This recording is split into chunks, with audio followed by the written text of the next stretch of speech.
Hello, everyone, and welcome back to MUP Halo, the only Halo show that correctly predicted what the next fire team was actually going to be called. And I will claim that until anyone can send me a clip of someone else predicting it, because I predicted it was going to be called Fireteam Phoenix, and it was. And I'm just going to hold on to that glory until someone comes back. I'm Wiki Dave, and with me is my co-host, James005. How are you doing, James? Good morning. I'm lightly caffeinated, and it's great to talk to you all. And this is going to be a bit of a gloat cast because I think everything we've said so far is broadly been on point, which is great. Yeah. Well, I don't know if it was. I don't listen too much of the other podcasts just because I don't want to be tainted with their views. But I like to think we looked at the obvious and pointed it out, and I'm hoping there's a few things that some people didn't know, and then they found out as we were talking about it. So yes, we've got a lot of news to cover. So this is going to be in two parts. So we're going to be going through all the news drops that we had last week, and we also actually got an interview with Gonders, who did all the Wave 2 painting that you're seeing on the website for sale there. So James wasn't with me when we did the Gonders interview, so we're just going to do the news section, and then we're going to jump to that. And it was a good 40-minute chat that I had with him, and he goes into the approval process of painting those figures, and just overall some tips about painting. And he does, I wouldn't say hint, but he does say he's got a few things in his hand at the moment which he can't dive into. So we should be seeing more of his painting in the future, which is really, really exciting. But before that, we'll go through all the news dump that we had of the many articles and the many videos that we got. So I'll chuck it over to James, and we can start from wherever he wants to start, because I know he's analyzed all the pictures, freeze-framed a lot of things. So where do you want to start there, James?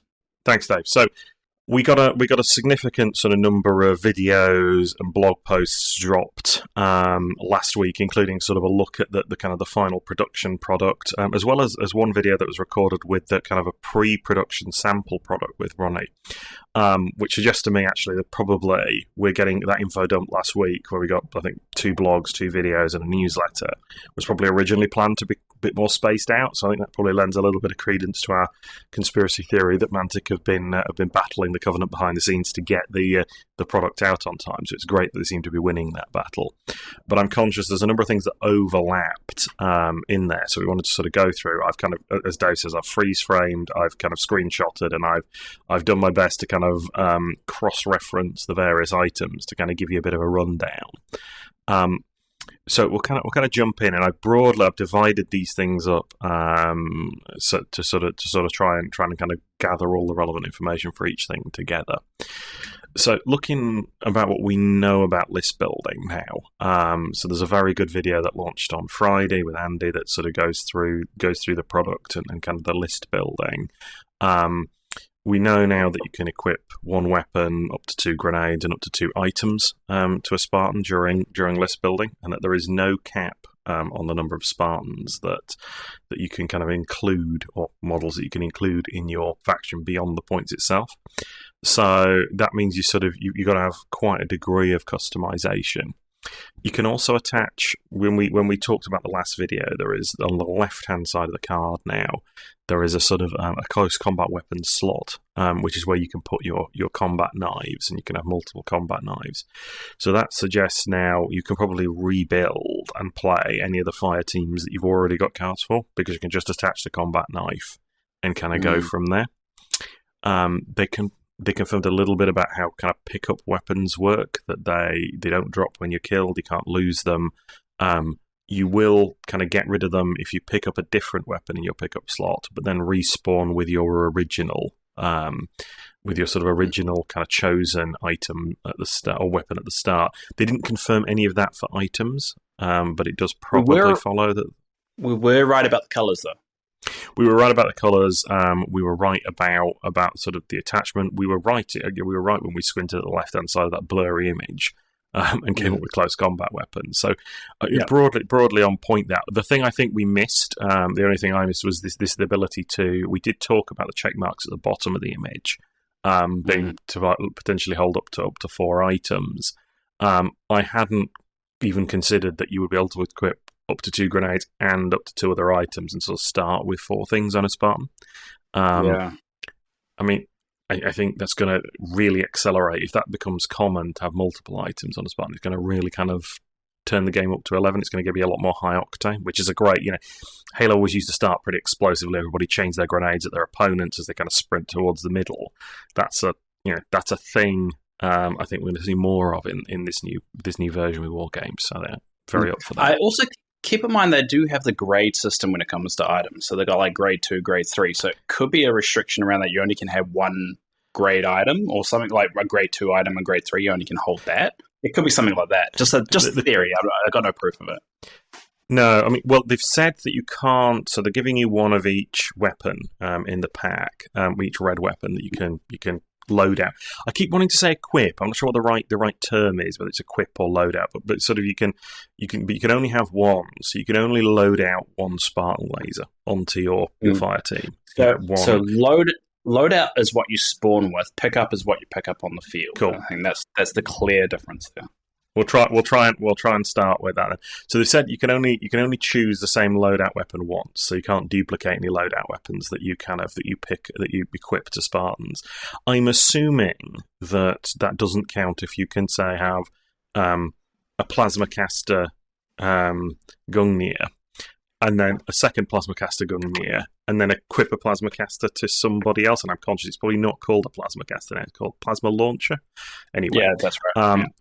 But so that'll be interesting to see. I mean, it does reduce, particularly for anything that's doesn't start equipped to Spartans, the potential to spam any weapons they get the points cost on. I'm generally a fan of kind of minimizing spam in list design, so I think that's really interesting. I think so. That'll be quite interesting to see where they go with that. But they haven't said the same thing. Well, they said the same thing about items. They didn't actually. They never got vocalized. So, I mean, can you start a Spartan with two medipacks, 2 thruster packs, 2 grapples? I don't know. I think this would be interesting to. It's going to be interesting to see that. But it seems you can start with 2 grenades, with duplicate grenades, which is certainly going to be an interesting shift for the meta when everybody's got access to frag weapons on the respawn. They also did make a point that they designed a system so you could utilize every point up to the cap. So yes, so that's a lot of the grenades. Because I don't think we got a price for the grenades exactly, but it sounds like that's the way it's designed. So if you can't get another Spartan or you can't really equip another weapon, but you still got some points left, I think they've designed it in a way that those items are going to be cheap enough that you can just throw it on there at the last bit. A lot of modern games with quite granular point systems do this. Once you get over about 20, some point systems run on a scale of up to about 20 points. They don't tend to have this granularity. Once you start, your order of magnitude is sort of 3 digits, right? Once you're talking about points in 3 digits or more, as we are with sort of 200 being the standard. You need kind of, in order to utilize the definition that gives you, you need kind of a balancing thing. So it's very easy to get to 195, 199. I think having a cheap thing that you can spend your last points on so that everyone gets to 200 is useful because nobody feels shortchanged. It also stops opponents trying to sneak, I've actually brought 201 points because I couldn't fit. No, right. It stops any of that at a casual level. The only thing I think they've talked about item-wise, cost-wise, there's a command upgrade. We'll talk about command upgrades. That sort of costs 1 point, and that's like an extra D8 that you can consume during the game. Like, just add it to your roll. I'm actually that sounds quite interesting to me. I do like resource management in games, and sort of having access to stuff like that. That I think is quite cool. So, yeah, I mean, we can. Was there anything else you want to talk about on kind of equipping items or stuff, or do you want to move on to points, Dave? Well, I'll be interested to see how the extra consumable dice work. Like the 1d8, is it just you can just only add 1d8, or perhaps like if it's a clutch time, you can just add 10 d8s that you put aside, or something ridiculous like that. I'll be very interested with that. Now, I mean, if it works like the way the orders dice work today, you do have that ability with the orders dice today to just pile any extra orders dice straight into, or command dice into the roll. I mean, yeah, it'd be quite interesting to sort of, if you got sort of 4 or 5 points left over, to have the ability to go, no, I really want this roll to hit. I'll just throw 5 extra dice at it. I mean, it's likely, because of the grain we're talking about, 1 point is still, getting to the point where you've got 5 points to spend on these extra dice. You might find that your opportunity cost for doing that is, guaranteeing one roll works. It might not be worth it, but it's certainly an interesting one to me. We'll probably talk about the command upgrades. So in addition to your Spartans, they talked about having command upgrades. So these are things that aren't on your Spartans, as far as I can tell, but are some other things to spend your points on. They talked about these sort of consumable extra D8 that costs a point. They talked about having extra command dice every round, something that the elite players will be very, those Sangheili mercenaries do suffer a bit from not having many command dice, so I think they'll be very into that. An extra command dice once per game was talked about. That seems, again, a bit more corner case, but certainly there, maybe to smooth out if your tacticians, you're starting around with tacticians off the board, it might make sense to be able to just chip some extra ones in. And then an extra rolls on the recon table. Now, I'll be interested to see how that interacts, because I mean, extra rolls on the recon table is not worth a great deal. If it was extra, if it's extra dice you could roll for choosing first or second at the start of the game, which goes into affecting the recon table, that would be very powerful. So that's not necessarily an exhaustive list of the things you can kind of attach, but those are your kind of command upgrades that were called in the video. It's interesting that they're doubling down on the recon, because your personal experience with it wasn't something that was you believe would be should be necessary going forward, but it looks like they are still keeping that recon option available, at least with Wave 2 version of the rules. Yeah. So I mean, since this has come out, I have seen Clive say, who runs their organised play. Recon is no longer in organised play, full stop, was sort of a comment that he threw in there. Now, obviously, it'd be up to your local event organiser what happens at your local events. It seems like Mantic aren't pushing it in that direction. I mean, Recon, as currently written, has no place in the game. So, it is a bad mechanic that rewards one of you getting lucky, and sort of just doubles the reward that you get for being lucky, potentially. So if it's interfered with by this, that's fine. So there's a way of going, well, if command upgrades let you sort of increase your odds of winning the roll to go first or second, that might make recon more palatable, but still not great. It's possible that, you purchase the extra roll on the recon table and you're the only person that does. I mean, I don't know how much I would pay for an extra roll on the recon table. It doesn't feel like something I'd want to... If the option of an extra consumable D8 I can throw into a roll I really need to hit costs a point, it's hard for me to see a roll on the recon table being worth more than that D8. A lot of some of those results are hot garbage, and some of those results are very powerful, but they're the sort of 2 or 3 in 8 chance to get them. So it might be one of these things that's there as an option that, once in a blue moon, you're going to play a new player who's decided that that's the way they want to go, but maybe doesn't see much impact at organised play, but probably still could do on your kitchen table or in your basement with your friends, and more power to you. Or it could be the more simpler answer is that they've decided this before they made a decision about that. It could be just the case it was already in there, and we might see it phasing out. That could be just the simplest answer there. That's actually a really, really good point, Dave. And I would that brings me on to something actually I should probably... My kind of big disclaimer whenever we talk about war games, which I haven't given, is knowing a little bit about production processes, and only a little bit. I've worked some various things before, and I've done kind of testing with miniature games companies before for other products. I think what people sometimes underestimate is the lead time, right? The time it takes to design a book, proofread it, send it to China, get it printed, ship it back over here. What you're looking at in this book, this product, will be decisions that were made before you'd ever got hold of a copy of this game, right, way back in November. I'd be very surprised if most of this this product wasn't locked in like 5 or 6 months ago, certainly before there were major tournaments being held for the game, or the public at large got hold of it, which means this reflects the internal design team's view of Halo at a point in time about 6 months ago. And that's really important when you look at some of these decisions, because if they've got something wrong, it's not that they've looked at the situation today and gone, let's F over the mercenary players because they're the secondary mercenary players because we don't like them. It's no, the understanding of the game 6 months ago was something quite different to where the state of the game is today. That'll become more and more important to understand and just keep in your heads as metas evolve.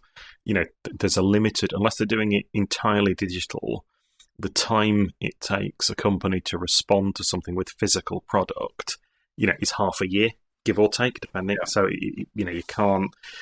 So you're absolutely right. This will be a decision that was made, maybe a while ago. Yeah, well, probably at the earliest, or the latest, probably October last year. So we'll see. We'll see. But I mean, it's not a big deal. And to add on to that, and this is a bit of a teaser for the interview later on, Gonders does go through when he first played Halo, or kind of, I don't know if he played it or at least got exposed to it, and that was back like in March 2023, and that was over a year before the game actually came out. So you would have to think about, they spent a long time planning this out, locking things in. So there's a little bit of a grace there. I do think it all depends on how they pivot when they notice an issue like this of like, if people aren't going to utilize this, are you going to acknowledge it, or is this going to be one of those cases of it's just going to phase out? They're just not going to mention it anymore. So I think it's one thing, exactly what you said there, of that they've planned it so far in advance. It's another to see how they react now, and are they going to elaborate a little bit on those decisions going forward as well. Yeah, I mean, and this is it. I mean, they can always respond in terms of errata and FAQ, and they've been very hot to do that. Very good at doing that. So I have every faith there. And these things, people always underestimate just how long anything takes. I work for a very large organisation, and it takes us forever to do anything. And smaller organisations like Mantic, who are not small but still smaller than a number of players in the industry, they've got more agility because they're smaller, but it still takes time to do things. Things have to be physically printed and shipped, and then those have to be shipped across an ocean where occasionally Houthi rebels are firing rockets at ships and stuff. Like there was a running joke in the MCP community for a while that a release was delayed because most of the copies of it were currently floating around in the ocean, having been shot off the side of a container ship. It's sort of, these things can affect it. So it's great that it'll be good to see. It's great Mantic are broadly on time with this product, and it'll be good to see. Good to see how they respond as things evolve. Should we jump into the points? And it's also, James, it's also really good timing as well that there's no trade war going on right now. That we can get these a lot more efficient, and it's not going to cost more than it should. No trade war whatsoever. We're not mentioning this. Yeah, well, you brought that up. I'm not sure how far I want to go into that. I mean, we're quite lucky that Mantic is, we say that we're quite lucky Mantic is a UK company, and therefore, for a lot of the world, the UK to rest of world interactions are not massive, with my apologies to anybody in an affected area. Certainly, I have the advantage from a getting hold of stuff point of view. I was I was a bit cheeky with Clive because I was saying, actually they were saying they're going to start shipping these from probably the day after you hear this, from the 20th of March. On the 20th of March, I happened to be driving past Mantic HQ for work, so I was going, can I just pop in and get mine? So no. Oh. So why not? That's a bit silly. They'll save money on the shipping. So I don't know. No, they won't, because they're still sending the box that's going to I've ordered via my FLGS, so they're still sending the box to the FLGS. It's really saving me from buying a random second copy. But there we go. We should probably we're a little bit adrift, and we should probably get back on to the war game stuff that people came to listen to. So, for a recon. a reconfirmation of what we'd seen before around points. 200 were the standard. They talked about other points levels, and of course, people are free to play at whatever points they want. I think 200 sounds like the standard. That's certainly what's been in the upcoming event packs for Mantic. The inside there, they've talked about a number of costs. So they've talked about the sort of the CQB Spartan with Sword and Grabhammer being around 50-51 points, or being 50-51 points. Separately, actually, James, just to put an asterisk before we go through this is just what we saw on the promo video. So there might be a bit of an asterisk here of certain things changing, and we're fairly confident what we saw is the production stuff, or the stats, you could say. So just want a little bit of asterisk just in case anyone calls this out, that we're just going to read off what we saw. If there are slight variations on that, don't have a go at us. We're just seeing what we're seeing and reading them out. Certainly, nobody on the internet's going to overreact to a slight inaccuracy in a YouTube video. Never. People don't do that. They're reasonable people on the internet. Yeah, I mean, we're sourcing all of this, so we're dependent on what's coming out of Mantic. Whether what's coming out of Mantic is what they've printed in a rule book is always dicey, but we'll see. So the CQB Grabhammer 50-51 points. Separately, they've stated that 51 points is the highest price for sort of regular Spartan, excluding Chief, right? So top end 50-51. They've stated that the cheapest Spartan is the Hazop, and separately stated that the cheapest Spartan is 35 points. I'm sort of separating those two things because it's possible that, say, the Hazop being the cheapest at 35, there may be another thing at 35, or there may, or certainly with expensive stuff, the way they worded it, there may be something else at 51 points as well as the CQB. But it gives us a range, right? So somewhere between 51 and 35 for you Spartans. So those of you that are quick on the uptake maths means you can get to 5 wide, and you can get 5 Spartans in a list at 200 points. Your average Spartan's going to, somewhere between those two numbers, probably sounds about 45 points, which will give you kind of about 20 points left over to kind of spend on upgrades and stuff. And obviously, if you take cheaper Spartans and more expensive Spartans, those things will start to move up or down. They mentioned the highest cost upgrade is 16 points. We don't know what that is. Might be a fun game to play with your friends. Like, what is the most, should be the most expensive upgrade? What's the most OP weapon at the moment? At the moment, I mean, that's difficult to say because I think it's one of the ones that hasn't been released, I haven't played with yet. Okay. My personal sort of view would probably be the plasma launcher that comes on the Gungnir, but we've also seen that can be equipped to models because that's a range 5 grenade frag weapon with lethal and sticky, which is just the thing murders elites pretty efficiently by the looks of it, and is sort of that looks to be a very decent gun and has all of the things. If you go back to our weapons episode, I talked about being very good, coupled with not needing line of sight. I mean, maybe that's 16. Don't know. It'd be very interesting to see. I mean, they did confirm that the upgrades available, the items available, were all of the there's 2 copies of each of the one that we've already got, except for grenades, of which there's 5 copies thereof.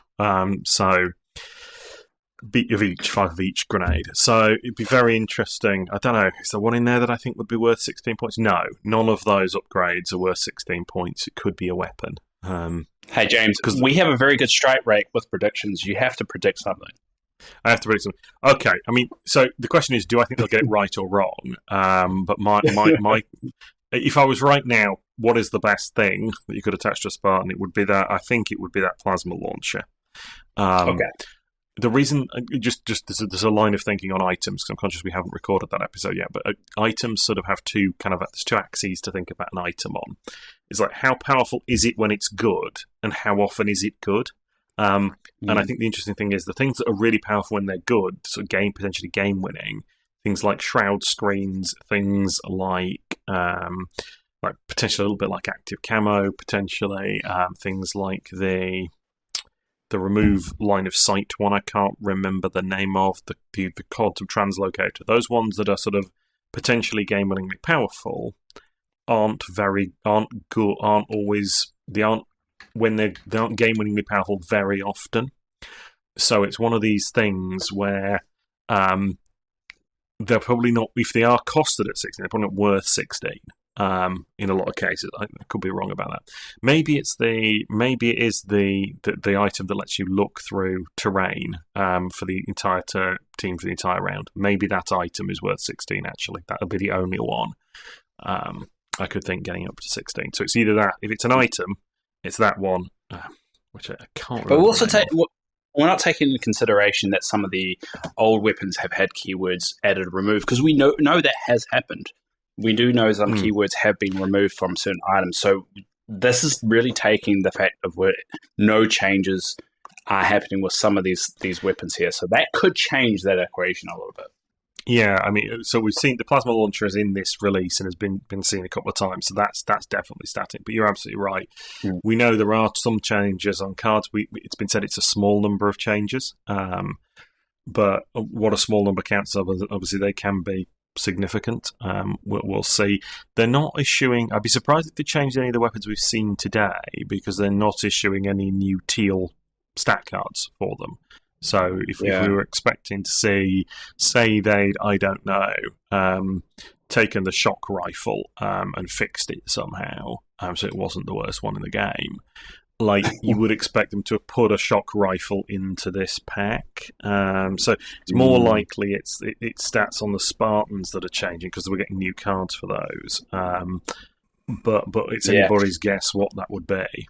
Yeah, I mean, with these kind of changes, sometimes even just one little thing can really change the meta, and that's what's exciting about overanalyzing these kind of games in this release, because even the slightest thing that a lot of time people don't think is a big deal can change a lot, especially with makeup. So I'm excited to see those little changes, and even if some of the keywords themselves have actually changed in terms of the wording, because they may say that's a little change, but what does that mean? Little change in terms of the words on a page, or little change as in the scale of the changes they have made? And so there's two ways you can interpret it. Yeah, and I think as well, you're absolutely right. I think as well the points cost matter a lot. Like even unchanged, right now brawlers are not very good, but they've they confirmed they're down at 39 points. They're relatively cheap. Even them being cheaper, potentially with the ability to be equipped with explosive or grenade weapons where their accuracy isn't an issue. It was very possible that things that are not very good right now, looking at you, Zvezda, even if you aren't changed, you're made cheap enough that it doesn't matter, or the ability to upgrade means it doesn't matter. So, like, you put a grapple on a Zvezda, you've probably solved a significant number of the problems with the Zvezda that sort of keeps them out of the game right now. So if with a grapple they're cheap enough to be brought in, you might find that then that lets you take something better. I mean, this becomes the whole thing now. So the relative value of everything has changed because of the way we do points.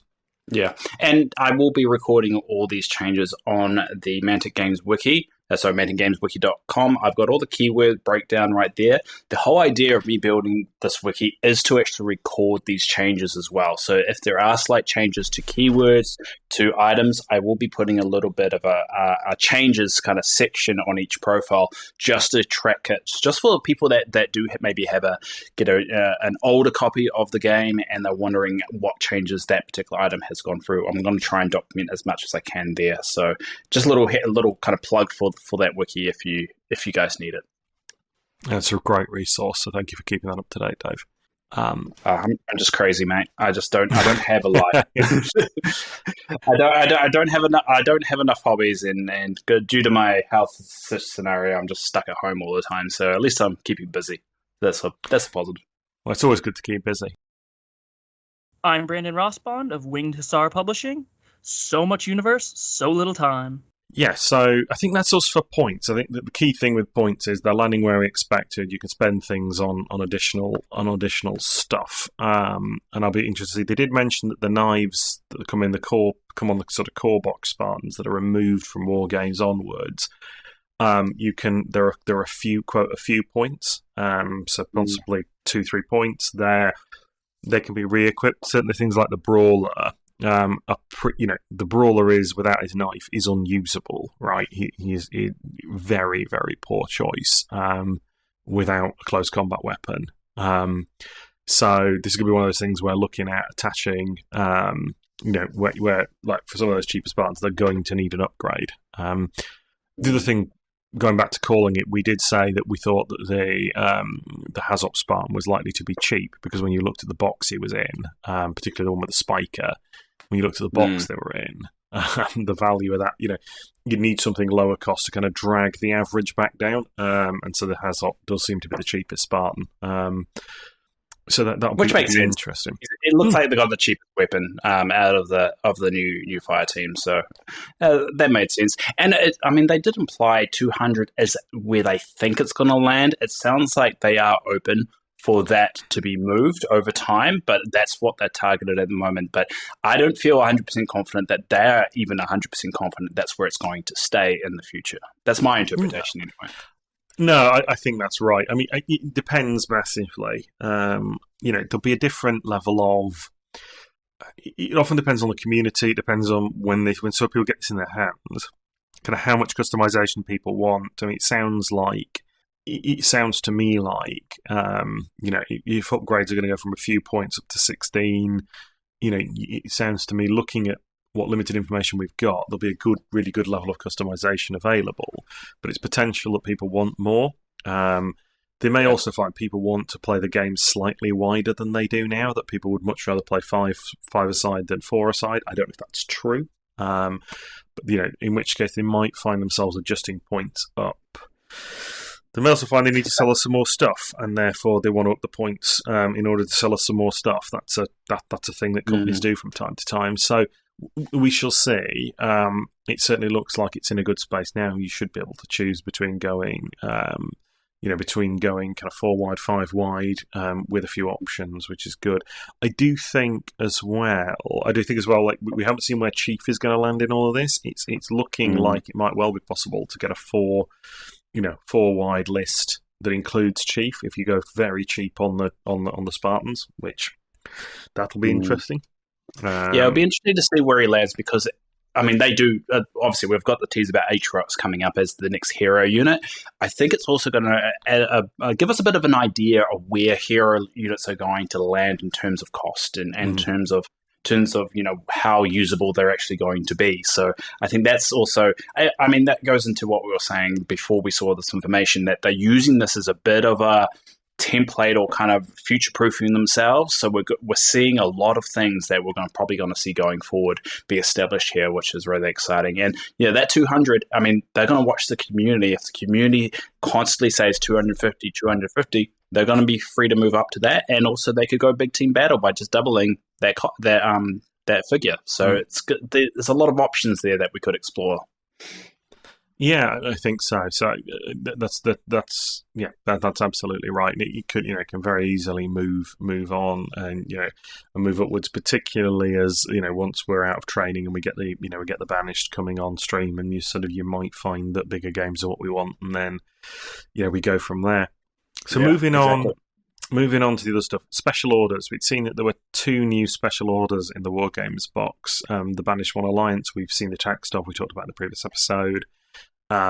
They've confirmed that the UNSC one is called Return to Sender. Whether that's about throwing grenades back at people, I don't know, but it's called Return to Sender. And you can choose your list. You choose your special. I'll try that again. You choose your special order during list building. Now, it wasn't stated, but it was implied that you don't pay for those, and that you choose one.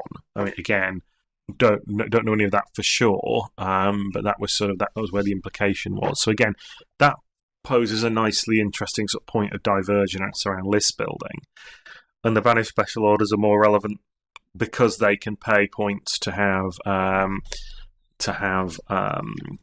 extra command dice now. So that that will mean that they're not anchored to those 2 they can't do anything with. Yeah, and it didn't sound like the old special orders would just become defunct. It sounds like you can just use all of them. You just have to pick one. But that's the impression. Again, these are just in our interpretation of those videos. So once we get our hands on it and the rules are written down and clear, we'll be able to kind of establish that. But we get that impression, and it sounds like at the moment that there's not a lot of jumps and assumption here, that we seem to be right on the money with these interpretations at the moment. Yeah, it's a good. It seems there's a good amount of information out there now, so we're not making too many logical leaps. So, in terms of your list building, then we'll summarise. You have 200 points. You buy Spartans that cost anywhere between 35 and 51. You attach up to 2 items, up to 2 grenades, and up to 1 additional weapon plus a close combat weapon if you want one to those Spartans, and then so that gives you a total cost. You're aiming for 200. And if you want, you can spend extra points on command upgrades, and those include things like extra command dice every round, or once per game, or an extra D8 to throw at your enemy at a crucial moment. So that's your list building in a nutshell. It's landed more or less where we thought it has. I think the extra level of customization and seeing some of the points means I'm more excited than I was, which was already pretty excited. I think it's going to give the game real legs and longevity, so really up for that, really into that. Before we move on to new models and weapons, was there anything else you wanted to cover there, Dave? No, I think we covered all the big things there. I think as I said before, they're definitely they're using this as a setup for the future. And we've seen some really good changes. I mean, it's hard to say without physically having them in hand and obviously playing a few games, but it looks promising. The overall looks very promising. It's just now about getting our hands on it and seeing how it actually works in practice, because, they've fluffed it up a lot. They've done a lot of information to us, and I think, we're just now. I'm happy with everything so far, but I'm reserving judgment until the final decision with it in hand. So far, good. Thumbs up. Yeah, I've got no concerns about attending the events I've signed up for, or indeed, recommending the game from where we stand, which is fantastic. That's all you want for a new game, and as a community, what we need to do is drive it forward. Yeah. So we also be respectful as well, and take into account that if there are fundamental issues with this, voice them, but in a way of just knowing they made these decisions a while ago. Give them time to readjust, as James mentioned before, about it takes time for these to go through. Now, if nothing changes and those issues remain issues, and it's significantly hurting the game and the community as a whole, yes, that's when you start to get a little bit more uproaried about everything. But at the moment, we're learning just as much as they are. So I'm going to put a little asterisk there. No, that's fair. That's fair. But I think, broadly, I think in some respects, the community is very positive. I think some parts of the community could actually be with sitting down, but we'll come to that at the end. So, in terms of sort of moving forward, then we also saw a number of sort of new models and weapons. We've taken a decision we're not going to review those. We know we've done an episode going through all of the kind of the pickup weapons that exist today, and rating them. Given points are right around the corner, how good something is will be vastly impacted by what its points are, and we don't know that. So we're going to give a bit of an overview of the new things that we've seen, but I'm going to refrain as much as possible from sort of editorializing on how good they are, because I think certainly for a good number of them, the points are going to be a huge part of what we're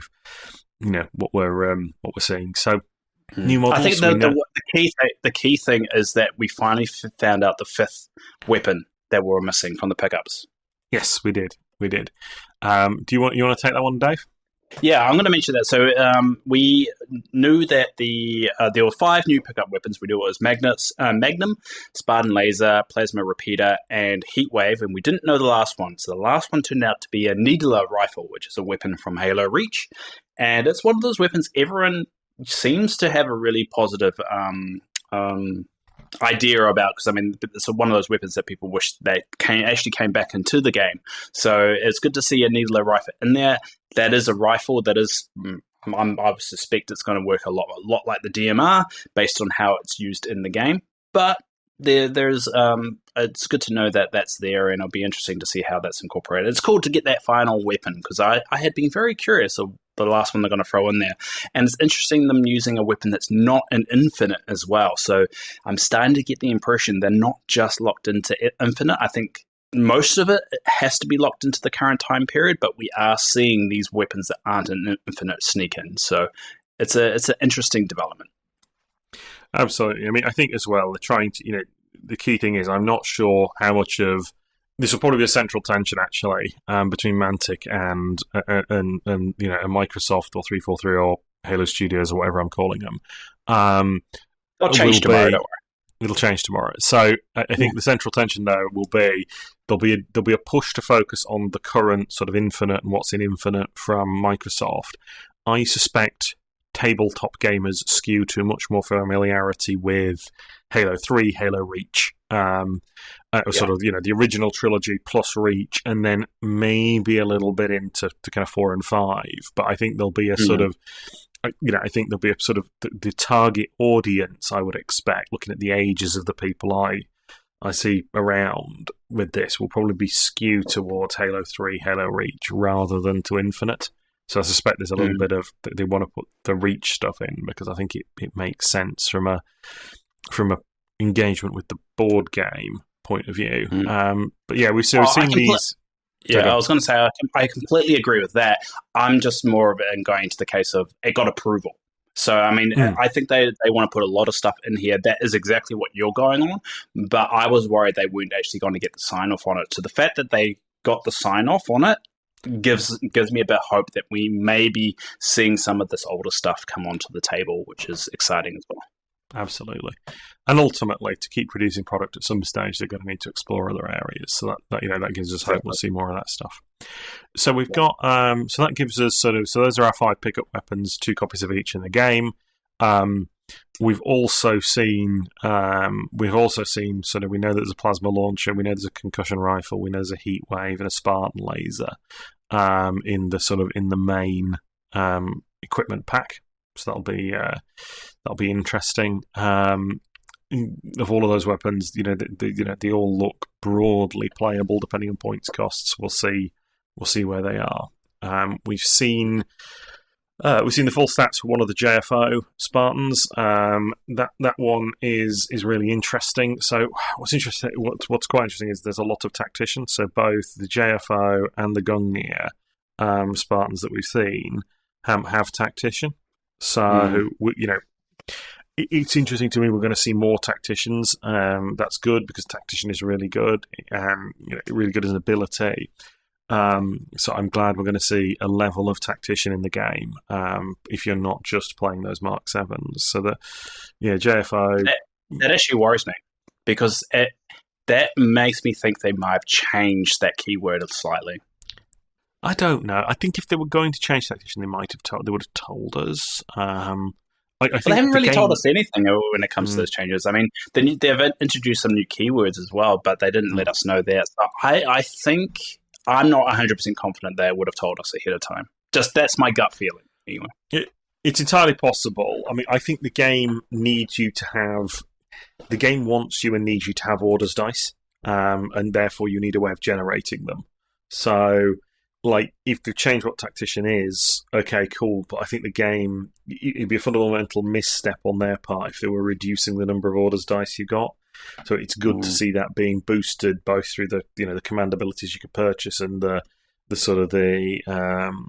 through seeing more Spartans with access to tactician. Now, they're free. They could have changed what tactician does, but it feels to me fairly fundamental to the way the game plays, have access to orders dice. But we'll see. Yeah. I say keep an eye out for that. We won't know until we get on our hands, but it's worth noting that we're seeing these on the new Spartans. That might mean there could be some changes there with that keyword, or not. I could be completely wrong, but it's just worth noting. That's all. Yeah. No, it's fair. So we've seen the JFO, that's got Scout, Tactician, it's got a very nice gun. It's 5s across the board stat-wise, but armor 3, which is is a new kind of stat line. It seems there's going to be more variation in these stat lines that we're going to see through these that have been these have been previewed.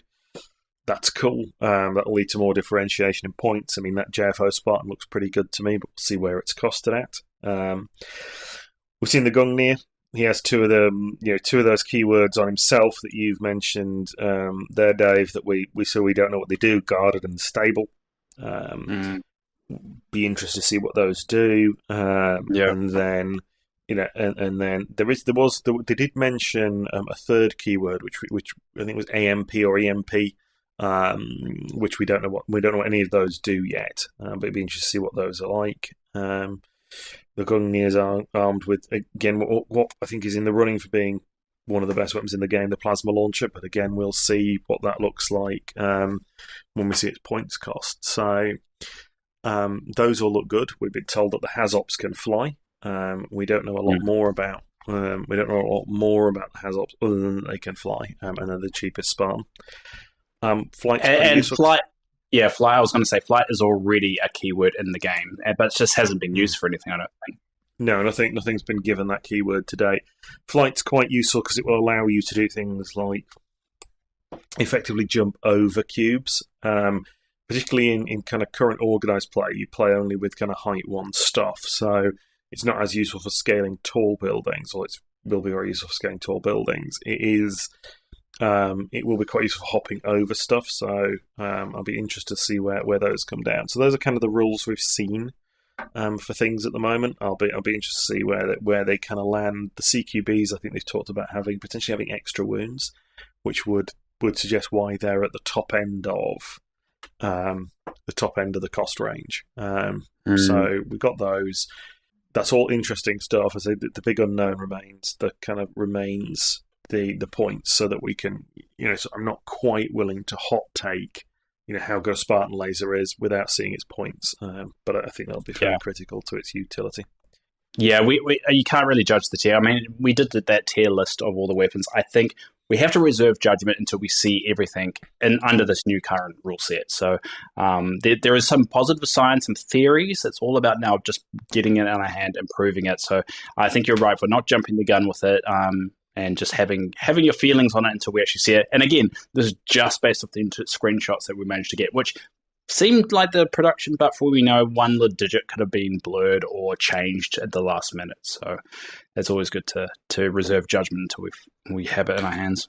That's fair. That is fair. And I think, we rated, in a previous episode, we rated all the weapons you could pick up as item drops on the board, so you knew whether to run and get them. Having seen the ones we've sort of seen, we've seen the heat wave, the concussion. We saw the heat wave, the Spartan laser, and the pistol. For the in the current, the Magnum in the current, in going into the item drop pool. I mean, I'm not sure there's any of those I would be sprinting across the board and fighting my opponent to get. But we'll talk about that more when we could talk about kind of equipping them to models and sort of what a list starts to look like. So that's all good. Exactly. We'll dive into the new scenarios.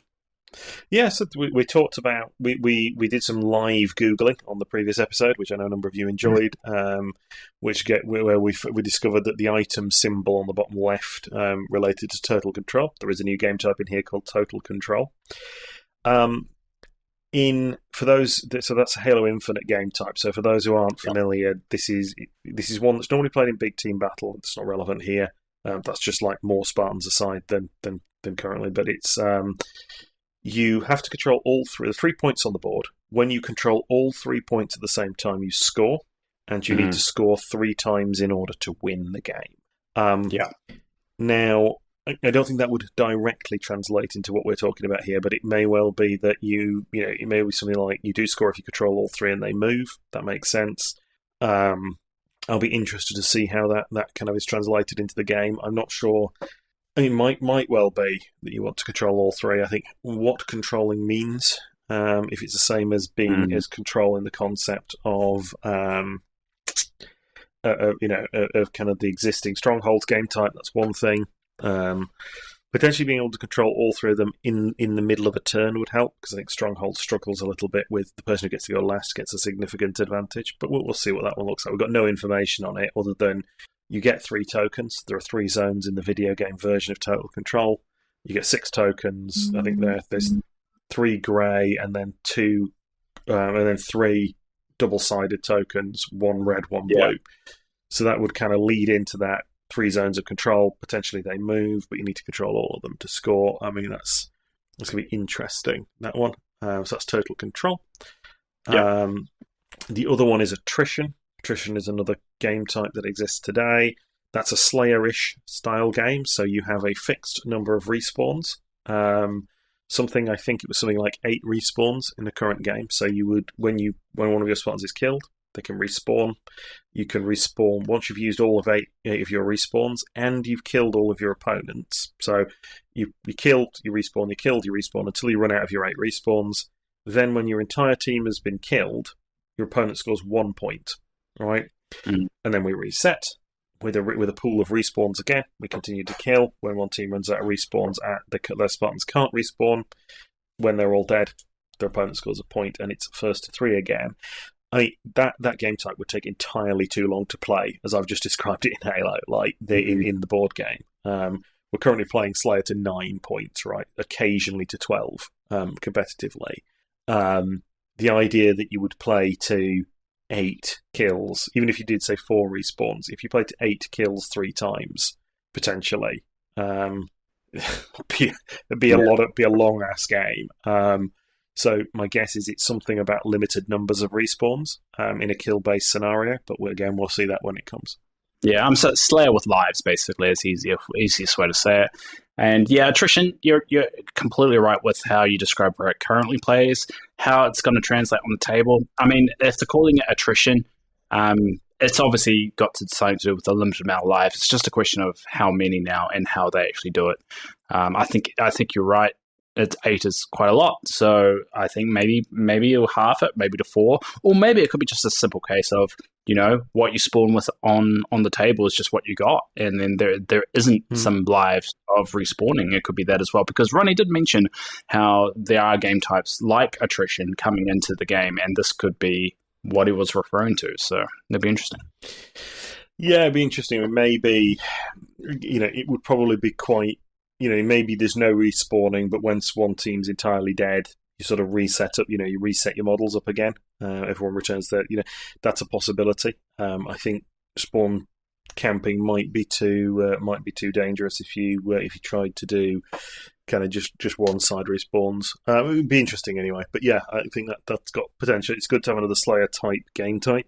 Good to have two new objectives. It takes us up to 6, 7 if you count stockpile, which you shouldn't. So that's your sort of 6. We know it was said at for the Nationals in September, the UK Nationals in September, there were going to be 6 rounds, each with its own game type. Well, that gives us 6 game types. We can't confirm there won't be any more, but that sort of, it gives us a sense. It means you don't have to play.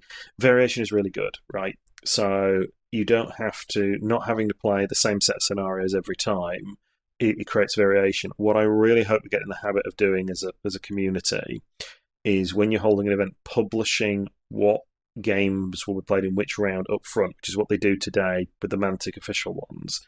That's really good because it lets people and encourages people to change their list depending on what they're going to be facing.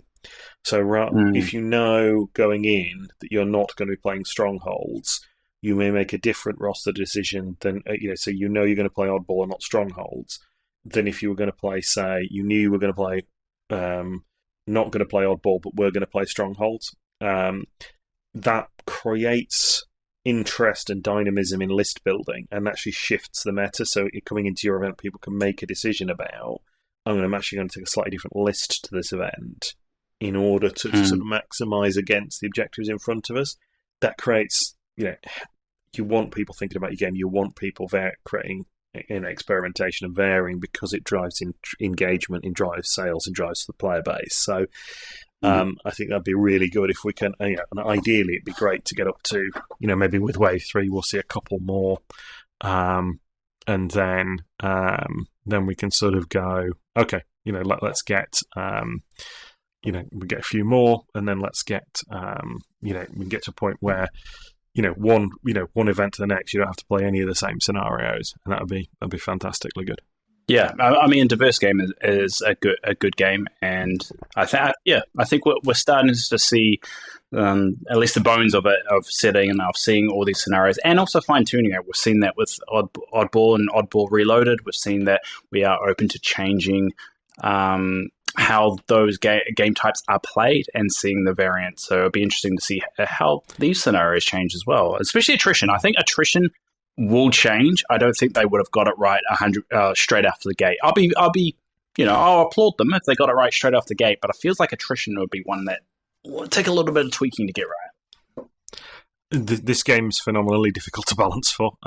It's very brittle, which I love about a game. Like by brittle I mean it's very easy to make a decision that can lose you the game, or the decision making is quite crisp. Oddball had to be changed because you essentially could win or lose a game of oddball based purely on going first or second. That's with more abilities. The abilities that start with things like thruster packs. The game is getting grenades. The game is only going to get more high octane. So I'm going to be interested to see what they need to do to balance this. But it's that's a fantastically interesting thing. So yeah, very, very excited about that. Cool.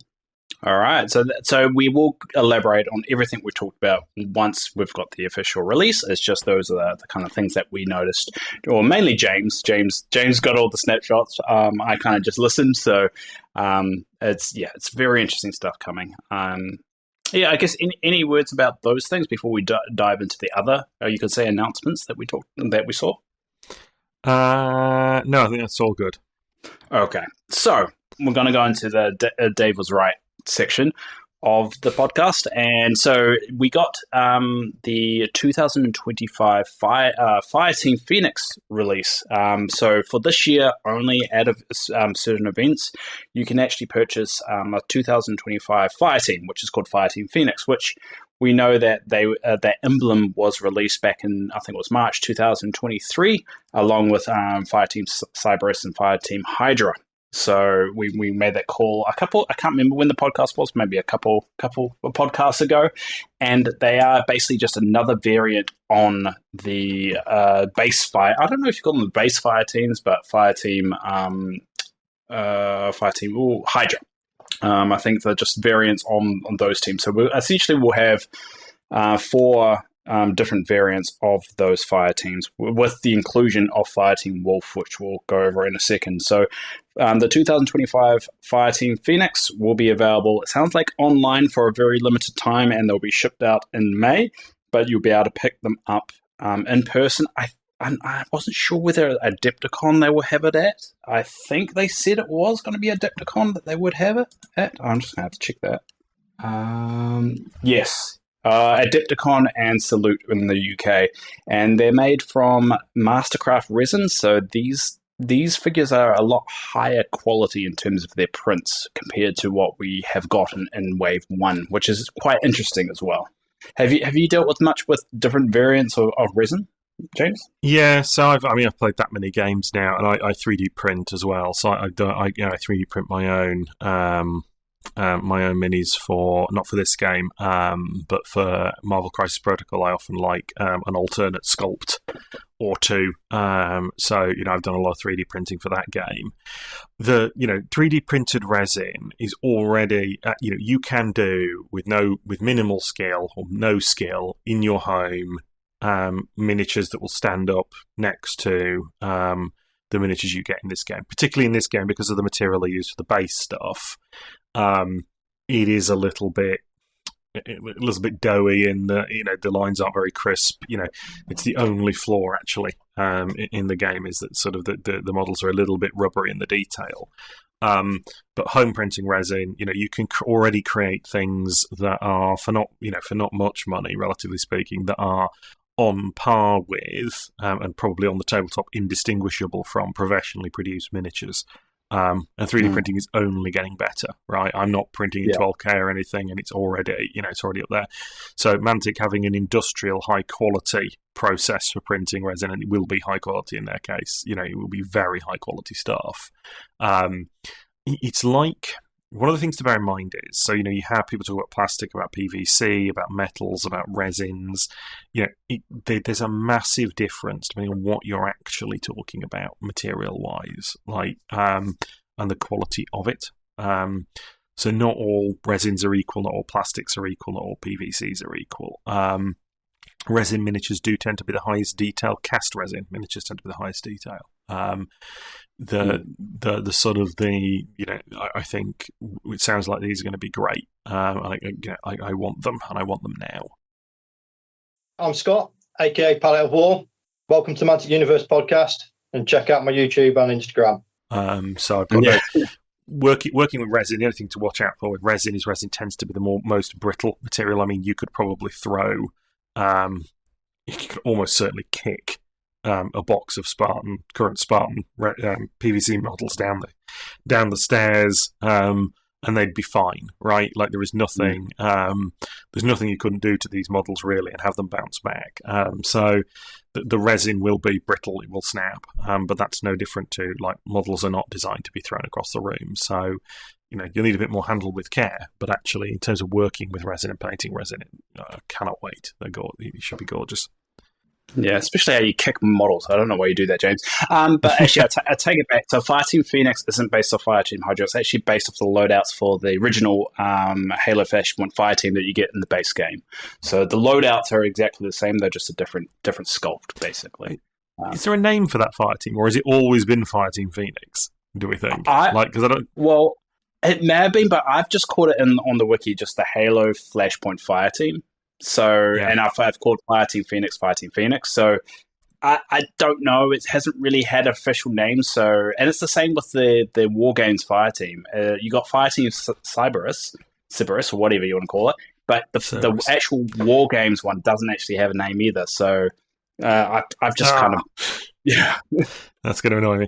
Or are they not? Yeah, well, this is going to annoy me. So anyway, I'm sure they'll get a name at some point. But it's good to create the differentiation. I mean, particularly, they said these resin models, they'll be available on the web store as well. For these ones, provided you actually decide you want them and try to make an effort to find them, i.e., log on to web store and order them, they'll be fine, and they aren't providing you any. Even if you have having these doesn't provide you with any advantage over the others. Although maybe having the crouching DMR Deadeye might be nice because it will be shorter. Although then he won't be able to see as many things on the board, so it's probably swings and roundabouts that. But I don't know. It'd be interesting to see. I know people always get het up about limited edition stuff, and it's just like it can't be. I think if you want it, get it. If you don't need it, if you don't. But I think I'm particularly disinterested in people whining on the internet about whether or not they got a copy of the special mini, particularly when they made no effort to get one. Is the thing. I mean, I'm a collector, so I'm more of a collector than player when it comes to this Halo game. So I definitely want to order it. It's going to cost me a lot to order it. And unfortunately, in New Zealand, we don't have tournaments near there. There's no way I'm going to ever be able to spend the $4,000 to either get to the UK or to the US just to pick up this. So the only option I do have is to order them online. I'm glad they are offering it online. I think it would be rather unfair. I mean, just as a collector myself of the models, to not offer that, and I really do hope they don't have a limited amount because I think they're going to be a bit in hot demand. But it's also setting a good precedent of showing, hey, we support the community of those that can't go to these events, and we know there's these people out there that love the game, maybe in Australia, that aren't going to these events just because, well, logistically, it just doesn't. There's only so much money in the pocket, and so I'm glad they are offering to buy, because I'm definitely going to get it. I'm definitely going to get the Fireteam Phoenix. It'll cost me an arm and a leg, but I won't tell my partner. But I'm definitely looking to getting it. Yeah. Yes. It's always best to be. It's always best to be need to know with exactly how much hobby stuff costs in my experience. I think there's Yeah, I think the setting about doing it the right way. You should be able to get access to one if you want one. There is international shipping is always going to be a challenge for stuff. But I think it's good that they're doing this stuff. I'm really hoping that longer term we move to hard plastic. We'll for models we'll see. But it does at the moment gives us a great entry point having these in this material, and therefore ultimately the game's in a better place, and it gives you it just gives you a more you got a bit more of a challenge on your hands doing the painting of the models. But there you go. Yeah, exactly. So, and also along with that announcement, we also got an announcement about some new organized play kits. So we obviously know the organized play #1 kit, which is currently out of stock. And when I ordered it, my order got cancelled. But they are still offering the organized play kit 1. So the new packs they've announced is the organized play kit 2, which will have the updated oddball rules and probably a lot of the wave 2.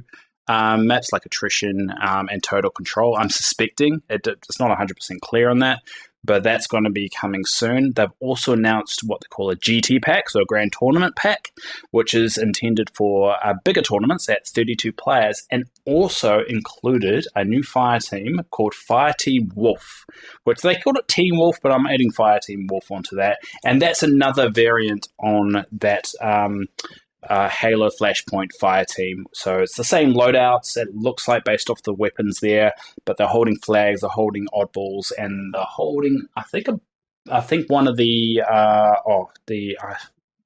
power cells or whatever. So those models are going to the same resin quality as Fireteam Phoenix as well, and they're only available in the GT pack. So I'm going to buy the GT pack, even though I've never even heard of a tournament in New Zealand so far. So I'm going to definitely buy the GT pack. But there's also another pack they announced for 64 players, which is actually request only. So it's interesting that they're providing that service as well. So if you are running a bigger tournament with 64 players or around 64 players, you can actually request directly from Mantic, and they will give you some maybe exclusive items. They weren't 100% clear what they were going to offer, but they'll give you the support there to help that tournament flourish, hopefully. So it's quite interesting that we're not started with just an organized play 1 pack, and now we've expanded to have 3 different variants of different tournament packs. So it just shows you how strong that demand for this organized play is becoming as well. What's your feelings on that, James? Yeah, I think it's great to see. It's really great to see Mantic coming out of the gate supporting organised play in this way. I think, as ever with these things, it does mean the community needs to support them, needs to get these items. But there's some really nice stuff in here. It makes sense to switch from organised play kit 1 to 2 if they're going to, because I think they've said organised play kit 2 accounts for points better. It's a weird decision to me, given how quickly organised play kit came out in January and is out of date by the end of March. Now you can still use it. It doesn't, nothing in there is inherently a problem. It's not a problem if you've got organised play kit 1. You can still run events after March, but it's a very quick turnaround to go, yeah, this product has a very short shelf life, which probably explains why it's gone out of stock, right? It would have probably had to think about how many of those they decided to print, given its shelf life was going to be so short. It's really good to see organised play being supported, being pushed in this way. We know that in the UK, Mantic have announced 2 new dates for tournaments. They're at the UK Games Expo, which is our big kind of 3-day con that we have in the UK for all things kind of, it's more board gaming than wargaming.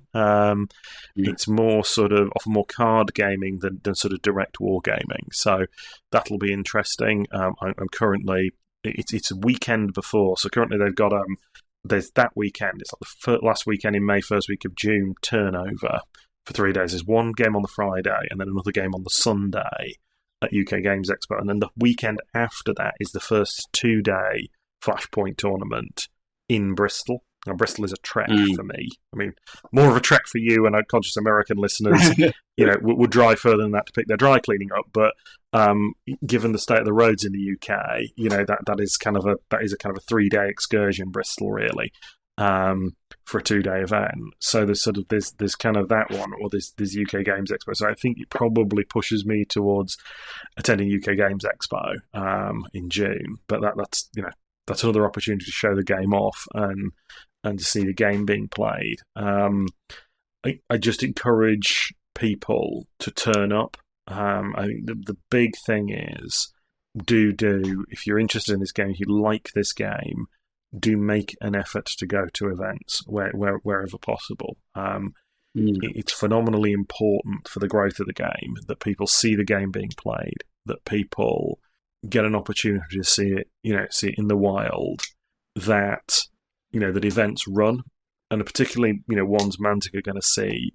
These events are running so that it encourages more people to play, that it encourages more people to engage. I actually wonder if they've put too many on, having like 3 tournaments across 4 different days within the space of 2 weeks. Like, it feels like I might particularly. So UK Games Expo in Birmingham, which is pretty much the geographic centre of the UK, or the population centre of the UK, if you were to kind of map it. To have a 2-day at Bristol the following weekend, which is a bit more of a trek for a lot of people. I love Bristol. I've lived in Bristol. That would be it would be an interesting. It's going to be interesting to see what that does for numbers. I played Legend of the Five Rings, the remake of that came out a few years ago, and that game died in this country essentially because every game store wanted to run one tournament a month of it. So every weekend day of every month for 3 months, you could go to an L5R tournament, which just meant that they fragmented the player base to the point that all of these events had 4 to 5 people turning up.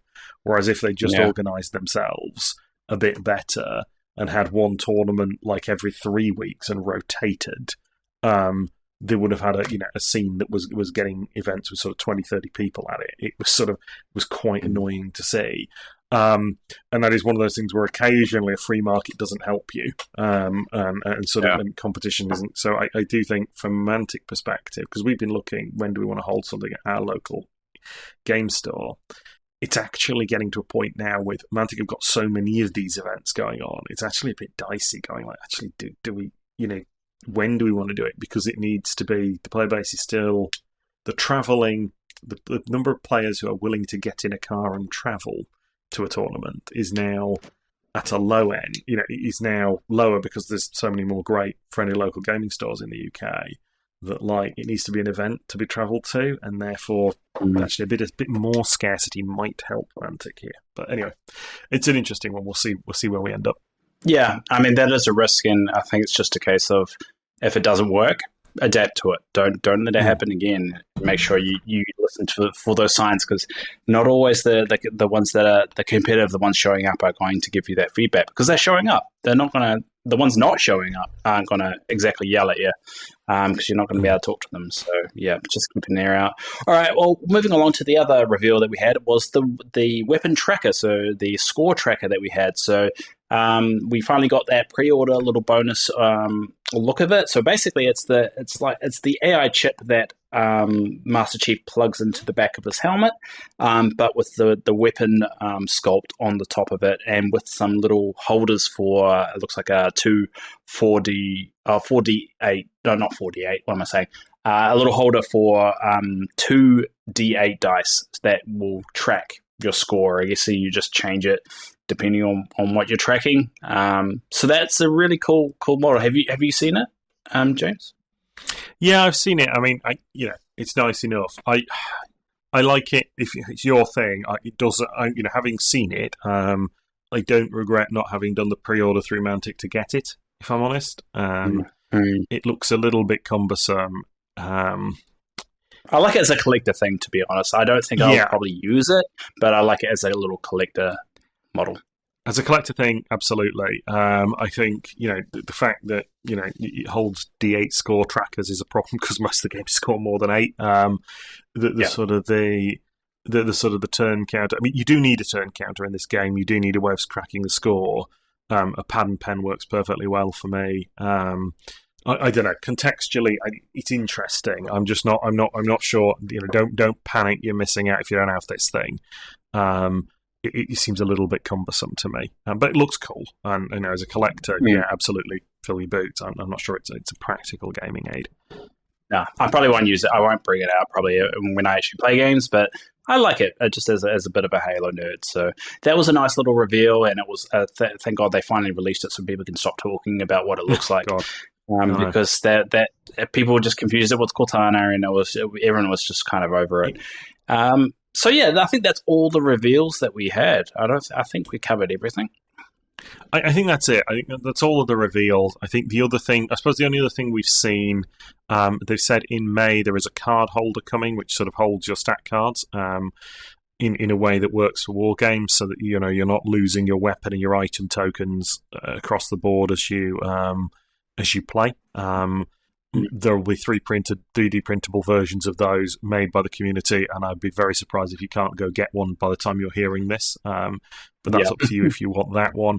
I think they're probably missing a trick in not making it stackable and magnetizable. Like my initial thought with it was like, actually, it would be great if these stacked. You could put a lid on them, so then you could you could then kind of use them to also transport the material, rather than needing to sort of get your material out of some separate transport solution, put them on the tracker, and then set the tracker up. That just feels like actually it feels like actually your primary opportunity to create confusion is when you're setting the tracker up, rather than like losing the items once you're in play. But anyway, it's coming. If you want one, there's one of those in May, and it was very strongly suggested that we'll be seeing the Wave 3 information at Adepticon, so we shouldn't have very long to wait before we get on to kind of brand new stuff. So that should be good. Now, I have made a call that the Fireteam Wolf, that's the Fireteam that's included with the GT pack, is part of Wave 3.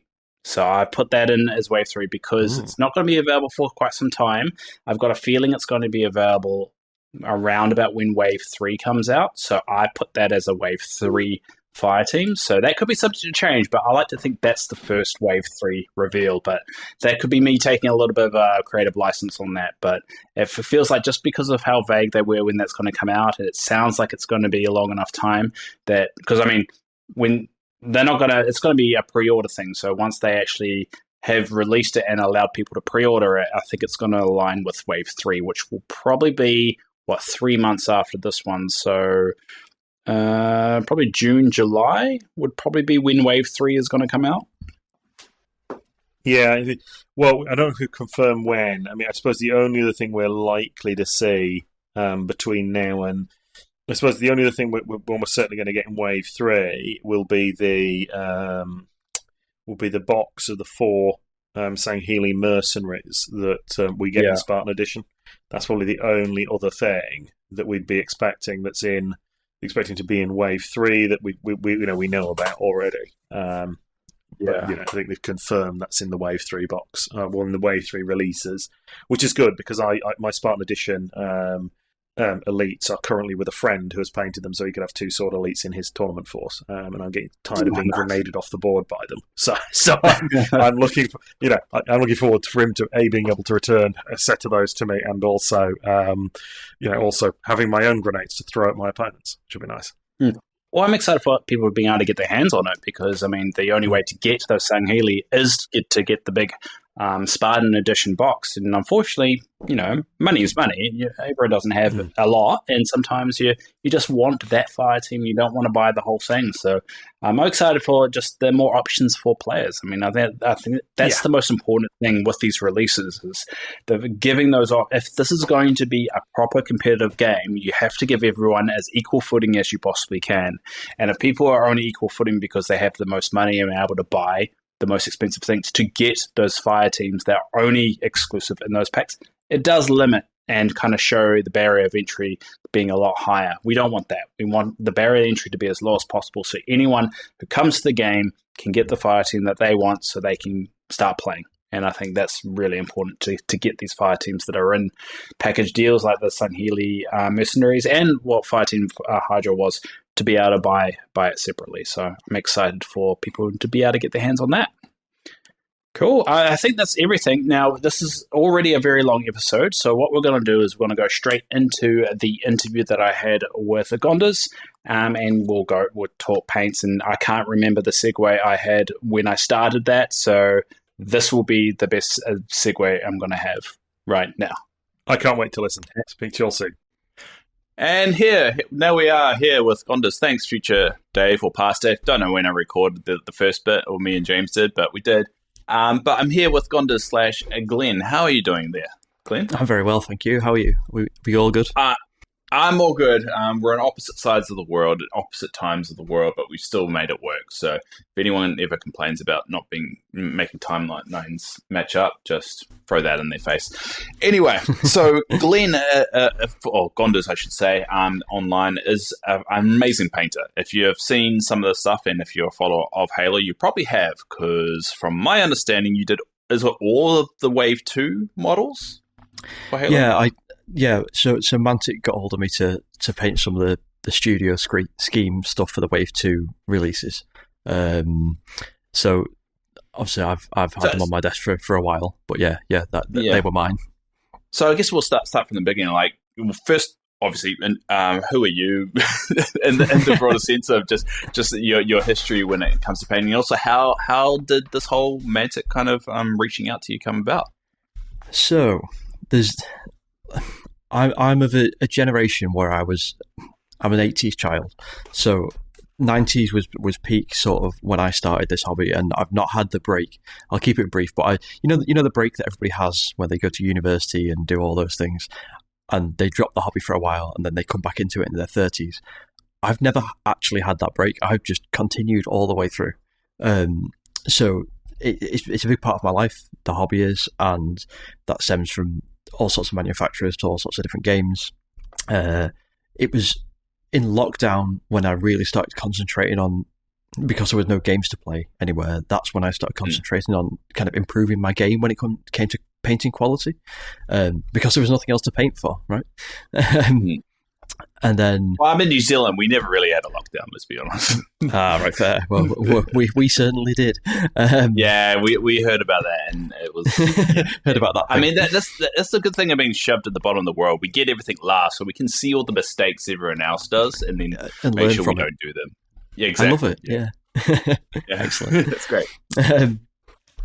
So I sort of started to concentrate on raising my painting game then, even though I'd been at it for 20 years beforehand or whatever. And then shortly after lockdown, we were all sort of getting used to gaming again. And in short, one of my good friends in the gaming group picked up Kings of War, and a lot of us were quite resistant to it at the start. But eventually, he talked us around into playing it and having a go. So I picked up an Ogre army for Kings of War, and then a couple of years later, this will be 2020, where are we now? Would have been 2022. I found myself at Clash of Kings UK. And this does get to Halo in a minute, I promise. No, I understand where you're going here. Keep going. Yeah. So we ended up at Clash of Kings 2022, and to my surprise, I got given a Judge's Choice Painting Award. So it was the year when they really hit sort of, not the big time, but they hit their stride with the tournament, and I think it was up to about just short of 200 players. And they had 3 hobby awards to give out. They had a best painted army, a best painted unit, and a best painted single model. But then when it came to it, they halfway through the weekend, they also decided to put out 5 Judges' Choice Awards. So each of the judges at the event got to pick an army for like an extra little accolade. And I got given one of those. I did a Night Stalker army for Kings of War that was in a ridiculous display box, and as Kings of War players do. And so I got selected for this award.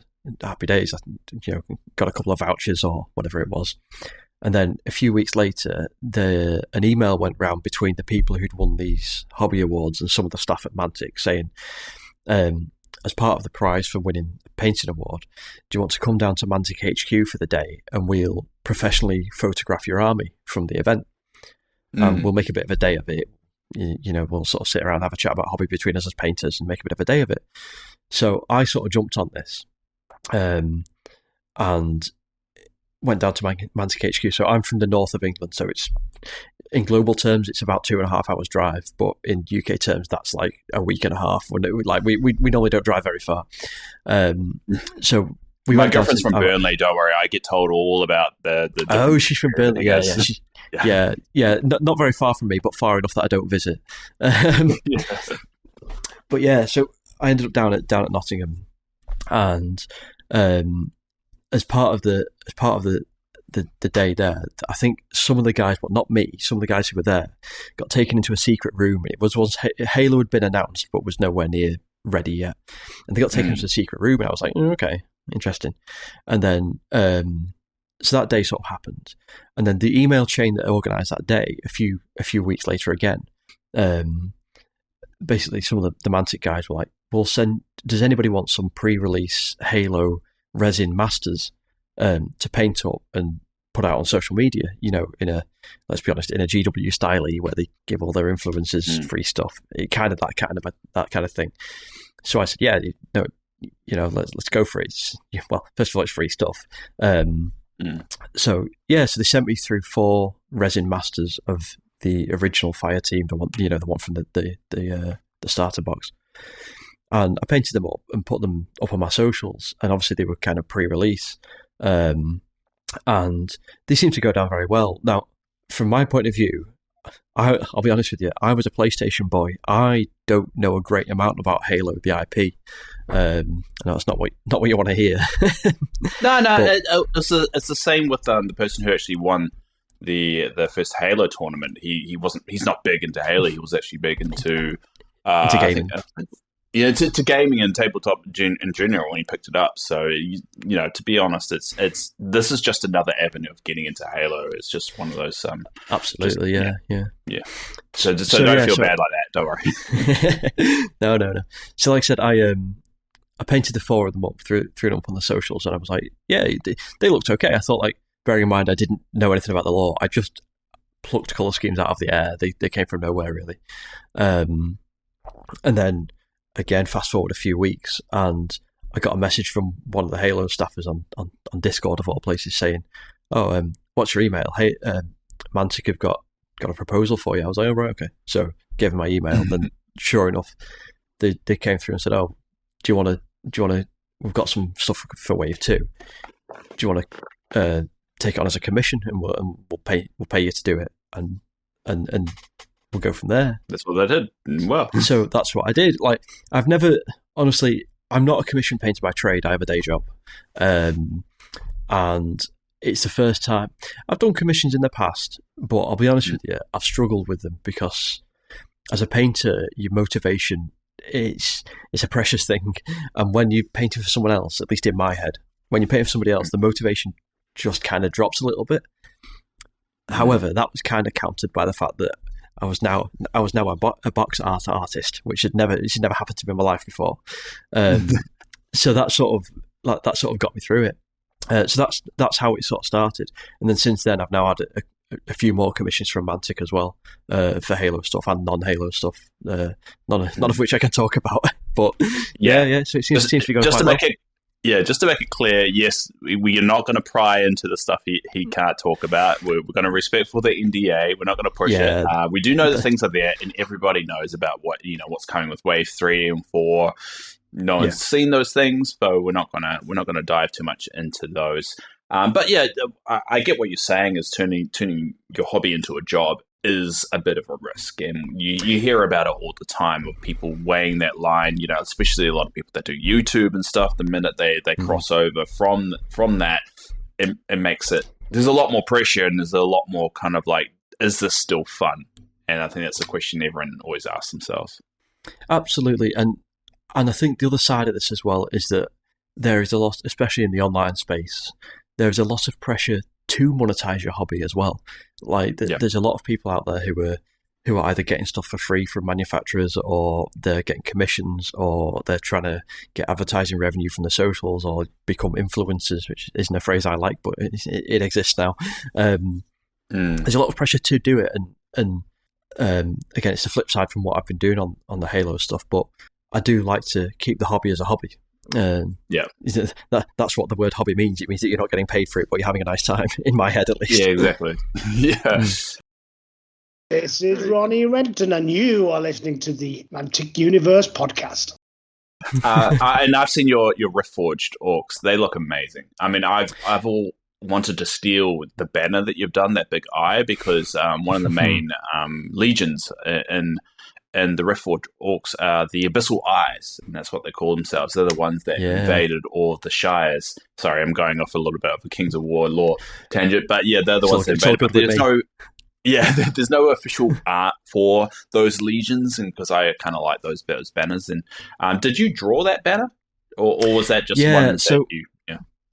So I've done a few banners now. So I started with Riftforged. Again, I'll not go down the Kings of War thing too much. But, I was just touching it for a little bit.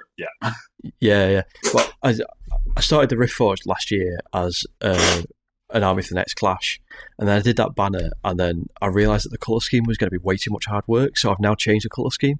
So that banner still does exist, but sadly it's not going to get into an army.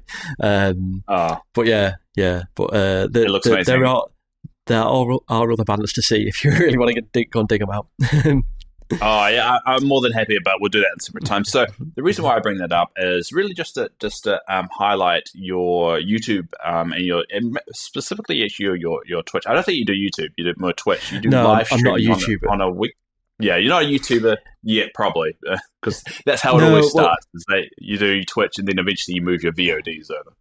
Well, do you know this? So I had the idea for doing. Again, I can ramble about this, but I'll try not to. I had the idea of using Twitch as like a platform for teaching. So to do like I don't want to call it a tutorial, because a tutorial sounds very much like you've done a YouTube video about it. But the idea of my sort of streaming, and it is very small at this point, and probably will remain so, and that's okay.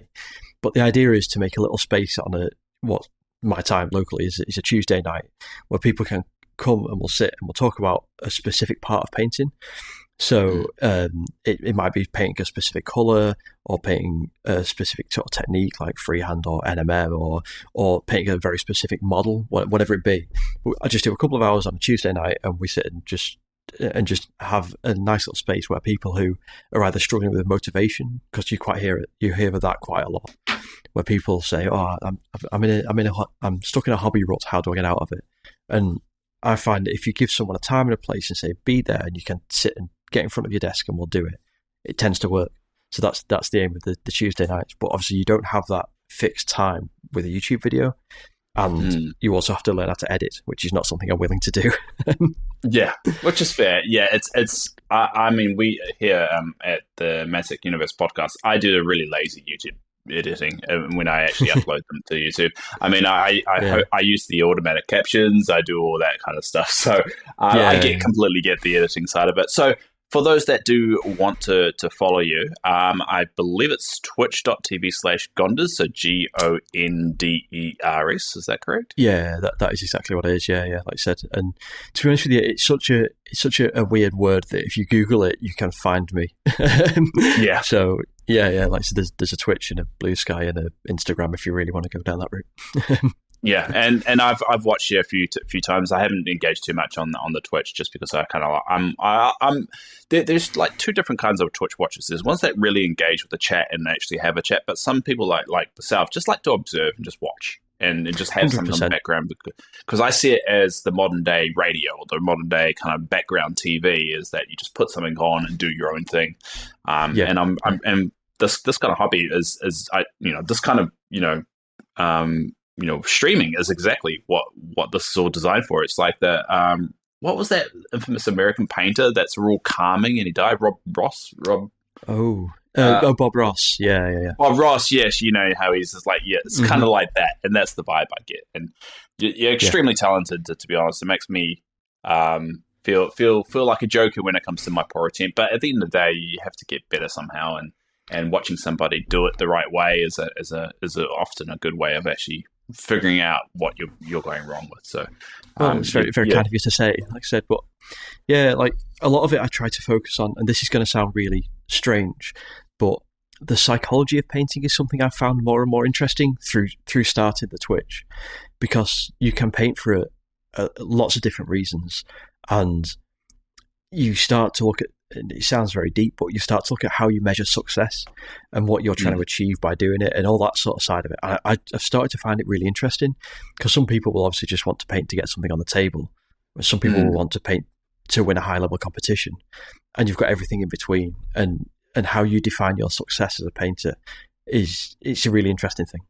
Again, but yeah, my dad, he's really into model trains, and that he built a huge layout. All my life I've had this. It's like an entire floor of our place. It's above the garage. He's made this entire floor. I should really just post pictures in our Discord one day of it. It's massive. And so when I collect models, I don't play the game. I've never played a game of Kings of War, but I have a halfling and a Riftforge orc army that I'm building and painting. Right. I've only played a couple of games of Halo with my girlfriend, mainly because I don't know anyone around here that actually plays Halo. Interesting. Because just New Zealand's small, and it's just one of those places that there's not clubs, there's not competitions, there's nothing that going. And unfortunately, I'm getting a heart transplant within the next 6 to 12 months. So I'm going to be stuck at home, unable to go out and do that stuff anyway, if even it does exist. So I'm very much a painter first. And maybe I play the game, I'm familiar with it, I like observing it. But I'm definitely not someone that paints just to get it on the table. I just love the hobby of painting these little soldiers and having this army and stuff. So I think everyone's got their own different way of approaching the hobby. It doesn't necessarily mean it's always about the game. It's always about the rules. It's not always about painting and getting it on the table. Everyone has their different ways, and they want to create the army that they want. And I think that's why painting is so important to this whole hobby. It is, and I think that one thing that I think is very important that you don't hear spoken about enough is, especially if you look around the Instagram community, and this is not a dig at anybody, but there's a way of painting that people sort of say is now the right way, or that will do well or count as a success. So it's the classic you'll never win a painting competition without NMM, or you'll never win this without freehand, or and okay, you've put a metric on it of you're going to try and win an award for it, but is that success in your eyes or in the eyes of the judge? And what's important to you? Through to like I said, if you just want to get something on the table, if you get 20 models done in an evening, that's a success, and you shouldn't ever be thinking, oh well, it's 20 models but they're really rough and they've not got NMM on them, so am I even a painter? Of course you're a painter. You're doing it your way, and you found your level. But it's important to find your level and know what's achievable, mainly in the time that you have. Again, this is something I talk about on the stream quite a lot, but you hear a lot of high-level painters who'll say, oh, yeah, we've put X amount of hundreds of hours into this model or into this, whatever it be. But what does that actually look like? Like, so some people have the time and the inclination and the drive and all that to put that time in. But we only see, especially in the age of social media, we only see the result quite often. And when you break it down, putting 150 hours into one miniature or 80 hours into one miniature, how do you fit 80 hours around your day job, your family, whatever other commitments you have? If you're a student, where does the 80 hours come from? Not only, oh my God, he spent 80 hours or they've spent 80 hours doing that, but where in your life does that 80 hours actually come from? And is it that you've been painting the same model for the last 3 months? That may well be the case. If that suits you, that's fine. But it shouldn't be the standard that we all compare ourselves to. Yeah, I 100% agree. I mean, I'm happy to just complete one. I'm one of those people. If I can just get one done, it's a win for me. Cool. So I guess we'll jump in. So you've touched on the Halo. So you never played Halo before. Have you played Halo since? I guess that's the question. Where's your status with Halo at the moment? So I haven't played Halo since. Is the honest. Well, the honest answer is I think the last time I played Halo, it was probably around about the era of Halo 2 or 3. So 2007, or like yeah. So a long time back. I've painted the first, the second wave. I've not played it since. I'm not a massive video gamer. Is one of the answers to that. So again, to say, I'd be lying if I said it's got me into Halo, because it kind of hasn't. I mean, Halo's like one of those franchises that's kind of branched out above the video game. So you got the books, you got the comics. I think the comics are the one piece of Halo I would say I like about as much as the games. There's some amazing, beautiful art in there. There's a lot of, this was back in the Halo 7 days when this came out. There was a really good Halo comic I've mentioned. I think it's Halo Blackline or something. Bloodline. Halo Bloodline. It's a really beautiful comic. That's interesting. And it's just one of those franchises that have kind of gone beyond the games now. And this is just another way of people getting into Halo. And you don't have to play the games to enjoy it. And you clearly have you actually played on the table with the models? Or? I've not, because honestly I don't own any. I know that sounds terrible. But like it's weird how much they have just been a commission for me. But wow. Yeah, but what's interesting, from the model's perspective and a painter's perspective, and I think that one of the things that I've learned that's a challenge is, so with the ones that you can see them on the website now, the Wave 2 ones, the paint schemes that I've applied to them are based on skins from, I want to say, is it Halo Reach? Halo, one of the Halo I think games. it's Infinite, because it'll be Halo Infinite. Sense. Yeah.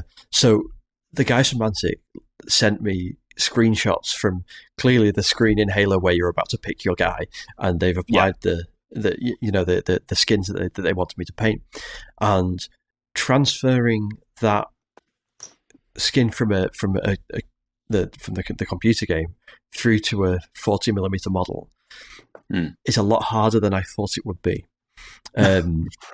Because now I'm not saying it's impossible, but when you design I'm very much assuming here, but when you design a skin for a computer game, you're looking at a totally different product than a 40mm model, right? Yeah. So what works as a miniature on the tabletop compared to what works as a skin is a different thing. Like, I'm not going to talk a lot of GW, but there's a reason that Space Marines are painted like Space Marines are painted. They're either one colour or two colours. They're very rarely three. Because at that size, having a lot of colours like you can have on a computer skin. Do you know what I mean? The model, 3D model, Yeah. That's a better expression than computer skin. Having. Imagine if you had a computer with no. Okay. So don't dive into that rabbit hole. You'll never get out. yeah, absolutely. But like making that scheme work on a model that size is a challenge, and I'm not saying it's impossible. Especially not in the era where most people who see that most people who are going to see that paint scheme are going to see it on the Mantic website or on the front of a box of models that they buy. So you're not going to have it. You're not going to have it at 3 feet away. So it's not going to quite look as weird as they do when they're in hand. Like in the era now is that we take a photo of the model, which is zoomed in from our smartphone. And then you take a photo, you look at the photo on your phone, and then you zoom in on it even more until you realise that the thing the miniature you're looking at is actually probably about as big as your head. And we put ourselves under that much scrutiny. To be honest, you did an amazing job though. Looking at it. Well, thank you. Because when they initially did post them, they did post that 3D render of those models in there, and then there was a switch. I guess once they kind of got your those commissions back. And then they switched it with these ones, and no one could tell immediately. It was just in case of people like looking a bit closer. Wait, that's actually a physical model now. And that's how I did, because I do the Mantic Games wiki, so I put all of that on there. So I was replacing all that, and it was extremely, extremely well done. So I guess that kind of leads into another question I had is, what's your opinion on these models compared to, say, GW or other stuff that you've done in terms of its quality and its style? I mean, I'm not. This isn't a piece commissioned by Mantic, so you can say whatever you want. This is not a Mantic sponsored podcast, so you can be critical if you want to be. But what's your overall opinion on those models? So one of the problem that we've got and I've got here is that I've painted 4. Originally, I got given 4 resin masters, which were honestly some of the cleanest resin models I've ever had. But the resin masters, they were brilliant to paint, and I think that all of the original, the original studio paint schemes for like the basic box, I believe would have been resin masters as well. They were great. And then when they got to doing the Wave 2 stuff, Mantic then switched over from, because they were resin cast as well, they weren't 3D printed, they were resin cast. So then Mantic then switched over to doing their masters on a 3D printer, which I believe that they do it in-house rather than presumably sending them out to be cast in resin. So I think so. Yeah, you're right. Yeah. So the Wave 2 stuff I did was 3D prints, and in truth, they were getting their head around 3D printing technology, and they weren't the cleanest 3D prints I've ever had in my life. But I've not actually painted any of the ones from the box, because the retail product is PVC, isn't it? As far as I know. Is it sort of a high grade? Yeah, I believe at least the ones that we had with the Wave 1, you could say, were. So they have been hinting at releasing higher quality ones, and they've just released 2 new fighters, like Fireteam, I think Phoenix, that is a next step up from that, and specifically for like a reward for a tournament. So they are diving into that. Yeah, like I said, it's interesting because as a board game or as a starter product, if you're trying to appeal to the mass market, I guess that you don't need really high level quality models, because I guess that the theory is if you sell that in a board game store or somewhere like that, your target market isn't necessarily taking people away from the GW model, it's taking people from the Halo model. So PVC plastic is probably exactly where they want to be. So in terms of quality of model, the ones that are available off the shelf, I've never painted them. I've always had master versions which have been, like I said, either really good quality or a little bit questionable. That said, I've painted PVC plastic stuff before, and notably Hero Quest. Hero Quest is pretty good. That's the same sort of stuff. And you can do it as a painter. You can definitely paint it and get decent results out of it. In terms of model design, in terms of the actual sculpts, I think generally they're very, very accurate to what they're meant to be.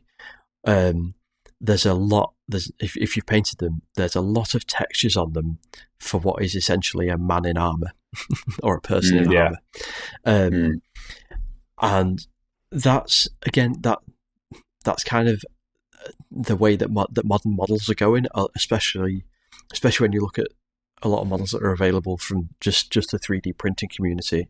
There's a lot of textures, a lot of details. Now, if you're gonna get them to a pretty good sort of gaming standard, that's ideal for dry brushing, throwing a contrast wash over it, and picking the details out that way.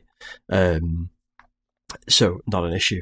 If you're trying to put like painting for box art, then it's a little bit different. It puts a strain on things. But like I said, I think generally the poses are good. I think they could all be stood there with a gun across the chest doing nothing, which is good that they're not. Like I said, I think they're pretty solid. Like and Mantic's model quality it pushes the envelope for them more and more every year.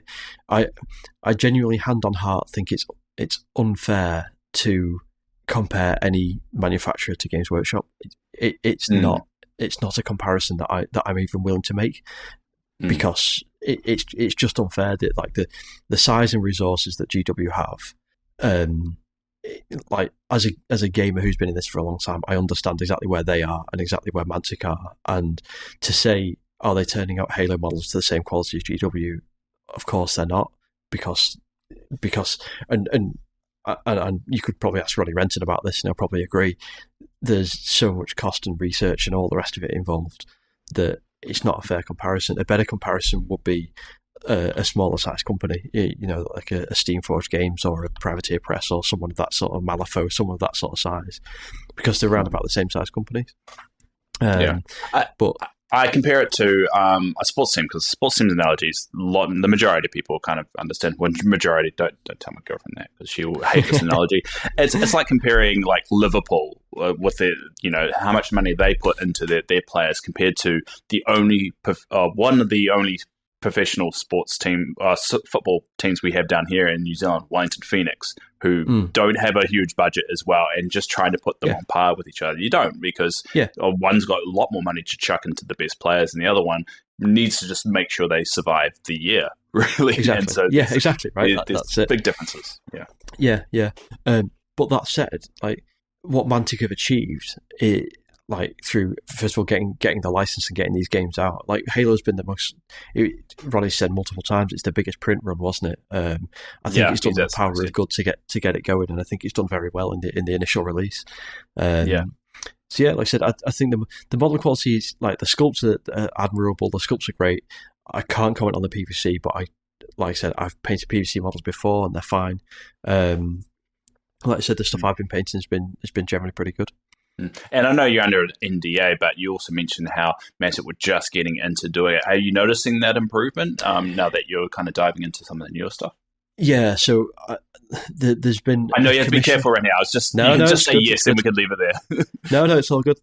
There's been a commission in between, following the Wave 2 stuff. It was for non-Halo things.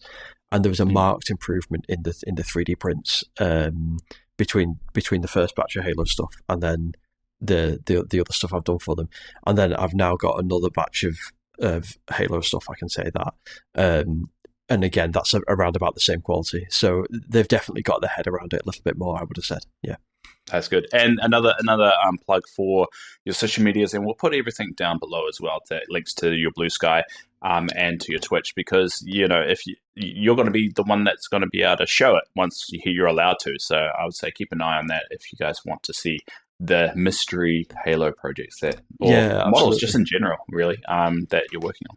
Yeah, that's it. Like I'm I always joke and say that I'm manufacturer agnostic. Like I'm not loyal to one particular part of the hobby at all. I'll paint models from wherever. So yeah, there's all sorts of stuff on my socials, and like I said, Tuesday night on 7:30 on a GMT at least. You can catch me on Twitch, and like I said, you can come and ask me questions or come and put your own hobby advice in and all the rest of it. It's all good. Now, on that note, we actually do have some viewer or listener questions. So if you do want to ask a question to anyone that we interview in the future, make sure you pop onto our Discord. We also do talk about everything that we podcast. Well, our own little Halo section, but we also have champions. We also have a little painting section that we're trying to get going as well. So if you are interested in just being part of a community that just talk about everything Mantic, just jump into the Mantic Universe podcast Discord. All right, so we start with my co-host, James, who couldn't be here, but he asked, what advice would you have for someone who wants to paint their Spartans in different colors but still have them together as a coherent fire team? So I guess, how would you link them all together would you do it more of an emblem kind of side of it, or would you go for a color scheme? I would choose a color scheme. So if you're choosing color schemes, one of the best tools that's a little bit hidden is there's a thing called Adobe Color, which is just a website online, and it basically shows a color wheel, and you can tag it so it will give you either the complementary or opposing colors depending on what you select on the wheel. It's a really handy little resource because you can say, I want a color scheme that is five colors strong, and the main color wants to be X, and then it will give you some complementary colors to go with it. So what I'd do is I'd start with that, find the main color that you want to paint, because normally everybody has it. The main color wants to be, I don't know, blue or some sort of royal blue. Start with that, see what that gives you to give you a bit of inspiration. And then one of the good things about the Spartans in particular is that there's a lot of different panels, a lot of individual different armor plates. So mix it up. You can, like I said, have a main color on them for the majority of it, and then you would have, and then you might have the shoulder plates a different color, thigh plates a different color. There's also different layers on the Spartans as well. So you have the sort of the knee pads and the shoulder pads are one layer of armor. Then there's another layer of armor underneath, and then there's an undersuit. So keep each one of those in an individual element, and then whatever colors that you're dealing with. Say if you've got 2 or 3 colors in your scheme, move those colors around those different elements.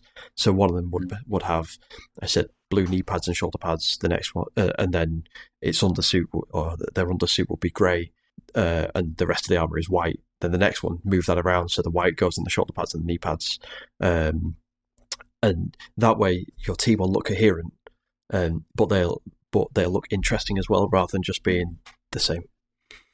No, fair enough. I like that. I'm gonna have to think about that one as well, because I want to redo. I want the models that are coming with Wave 2. I want to do something a little bit different than I've done before, because I just made them the generic green because I kind of wanted a Spartan 2 kind of squad. But yeah, that's going to be interesting. I'll have to dive into that. Next question we've got is from Fred, who is our editor. He actually gave us 4 questions, so they're meaty ones as well. But yeah, he's our editor, and we do love him. So Fred asks, for the first question, which I'm pretty sure I know the answer to, but I'm going to ask anyway, were you constrained to use the same colors/tones as their video games, or were you free to explore? So you did mention about switching it from seeing the 3D image and then transferring over. Were you told to do that, or was that something you chose to do? It was even worse than that, because it had to go. Mantic selected them, and then I painted them. Mantic then had to pass them, and then the photos had to go to 343 for them to sign it off. Yeah, so, they would have. Yeah. So not only was I told the color schemes, there was a couple of times where 343 were like, you need to change that particular shoulder pad, and you need to change that particular shoulder pad, and that pouch is the wrong color. So yeah, I had no freedom at all on the Mantic stuff. That's crazy. So did you know what was the Mantic feedback and what was the 343? Oh, I guess they're called Halo Studios now. By the time they were 343. Did you know who was giving the feedback, or was you just, it's feedback and I'm just going to go with it? Yeah, I don't have any contact with 343. My client is Mantic.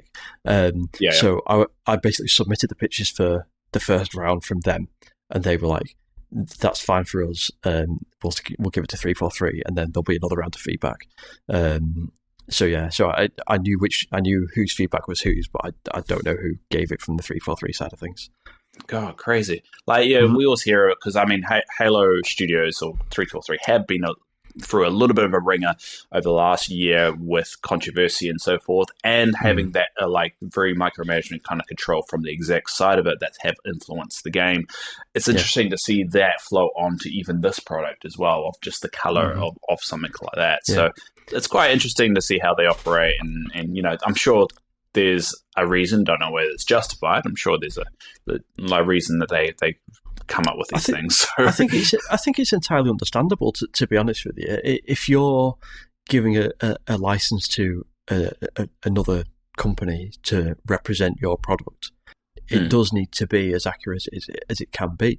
You wouldn't want another company to make something that was just a little bit that looked like they were ripping you off. Do you know what I mean? It would have been easy enough just to imagine you had a Master Chief model, but then his visor wasn't the classic gold, the high reflective gold, but it was just a little bit of an orange, and it just you'd instantly look at it and go, well, that's not Master Chief, and obviously they can't have that. So yeah, I get it. Yeah, well, my visor's blue in Halo Infinite, so I can't agree with you on the visor thing, but I get what you say. I completely get what you say. I just think it's that sometimes, if someone's going to not buy a product or get put off based off the color of a pouch, you're probably not giving a good product. So I go for that angle, more of the kind of a little bit of common sense. But I completely get where you're coming from. I understand that some people need to protect their IP. Fred's next question is, what's your favorite line of paint overall? Have you tried them all? I don't think you've tried every single paint in the world, but have you tried, I guess, the majority of them, or do you not normally just stick to one kind of line? The honest answer to that is, and I don't know, there's going to be people who disagree. The honest answer to that is, I don't think I'm a good enough painter to really tell you the difference. And that's probably controversial in some circles. But to me, acrylic paint to paint models is very much the same. The only exception I would give to that is that scale 75, I use a lot of scale 75 colours. And one of the reasons that I like them is because their paint sets are very well organised. The actual paint is great, but the paint sets, if you go and look at scale 75 paint sets, I'm looking at some now, there's some over there. Each paint set is based around a colour palette, and there's 8 paints in each one. So I'm looking at a black and white one now, so it goes from black to petroleum grey to graphite grey to rainy grey to something else grey, and then through to white. And those paint sets are very well thought about, and they all complement each other really, really well. So if you're ever stuck for how to paint a specific colour, go and find a paint set, scale 75 paint set, and it will have everything from your shadows to your highlights to everything in between set out for you before you start, and they're really handy. This is Max McDougall from McDougall Designs, your provider for all things Mantic and other wargaming products here in the US. Well, he actually answered the next question, which was any tips or favourites for the paint ranges. But he also asked, is there a particular paint range that you've found that you use to achieve something in particular that another range can't do? So is there a particular range you want to give a little bit of shout out to that's a little bit unique that gives you, just something different? Do you know what? For me, this is going to sound strange. It's more about how paint. No, it's fine. It's more about how paints are sort of organised. So, again, a while ago now, although they're still going strong, I bought an army painter set of quick washes, and it was a set of, I think it was about 10 washes, and they went from the standard brown and black wash that everybody uses, up to more sort of weird esoteric colours like sort of purples and blues and stuff. And that set really opened my eyes as to what you can do with washes and quick shades that isn't just giving it a black or brown wash. I'll tread carefully because there's a massive rant I can have here, but I'm not going to do it. But basically, if you're gonna use a wash on a model or a shade on a model, have something with a pigment that's not black or brown, and you'd be amazed how much more interesting your models look. And it was Army Painter that taught me that. Oh, interesting. This is just for me because I'm really bad at painting. What's the main difference between a wash and the shade? Is it just that one's darker and one's lighter, or it's how Games Workshop market it? Okay. I thought there was some kind of technical reason for it. No. You're achieving the same thing. It's the theory of putting on a thin paint that will run into the recesses. So like you can look at speed paints and contrast paints and stuff like that, and they're slightly different, but only slightly. Okay, interesting. All right, so just to go on that, the last question Fred actually had is: do you mix any medium in with your paints? Because I know that some people do and some people don't, and I haven't. I've dived a little bit into it, and I actually found a little bit of success with it. So, what's your feeling? The only time I do it is, again, if you're looking at shades, washes, or speed paints. Occasionally, I'll put a bit of sort of matte medium in it, just to take the gloss out of it, because a lot of those paints dry glossy. Other than that, everything from sort of thinning your paints through to glazing and that sort of stuff, I just use water. Like it's a consistency thing, and I think there's a lot of products out there that are marketed to be a solution that you don't really need. It's easy to say that when you've been out for 20 years, I guess, or more. But I think most of the time you can do it. You can thin your paints with water, and you can get what you need out of it. Yeah, I find just a simple water there. So yeah, we've been talking for a while there, a lot longer than I actually thought we were going on. So I guess to sign things off, is there any particular tips or advice you'd give for the Wave 2 models that you found in painting them? Is there anything that you'd like to highlight on the models that you think people would enjoy painting, or just any tips in general for the new range that is going to come out? I sound like an advertisement. This is not an advertisement at all, so you can be as critical as you want. I want to stress that to everybody. But yeah, any tips for anyone getting those models hopefully later this month or next month? What I would say, and it's probably the same with the Wave 1 models as well. It's funny that you use the word highlight. What I would say is, because of the amount of sort of hard edges on them and sort of layers of armor, they benefit a lot from a good edge highlight. And when I say a good edge highlight, if you look, so the best example of this is if you go and find the one that is, the actual colour scheme is called Cadet Orange, but it's the orange one. If you go and find him, or I don't know what, anyway. The Spartan Gunder is the one with I think it was a shotgun or something like that. It's on the wiki as well, if anyone is interested. You'll find it. Yeah. If you have a look at that one in particular, it's a good example of it. The edge highlights on it are basically ivory, but what's interesting is that when you're taught to sort of edge highlight the traditional way, you sort of, let's be honest, the GW method, they sort of say, put down a base coat, but put down a wash or a shade, and then edge highlight. So if you paint in blue, then paint it your base coat blue, then the next blue, and then the higher blue, and then the lightest blue. But what the Spartans appear to have benefited from is those last edge highlights shy away from blue and go to something very, very light, like a white or an ivory, to really give those edges a kick. If you're one of those people who doesn't like edge highlighting, then don't listen to this and don't do it, because they are very edge highlighty when you get into them. But giving them a real punch on those edge highlights, it's like, the comparison I make is like when thespians of old used to put on stage makeup, or in fact they still do. If you ever go to see musicals, they put on what they refer to as stage makeup, and the idea of stage makeup is that it gives your face your actual human face a boost in sort of contrast for people who are watching right at the back. So they put on really over exaggerated lipstick, or really the cheekbones are almost drawn on in some cases, to give a contrast so that people right at the back of the theatre can see the expression you're pulling from the distance. Do you know what I mean? The distance of where you are. So that's why they do it.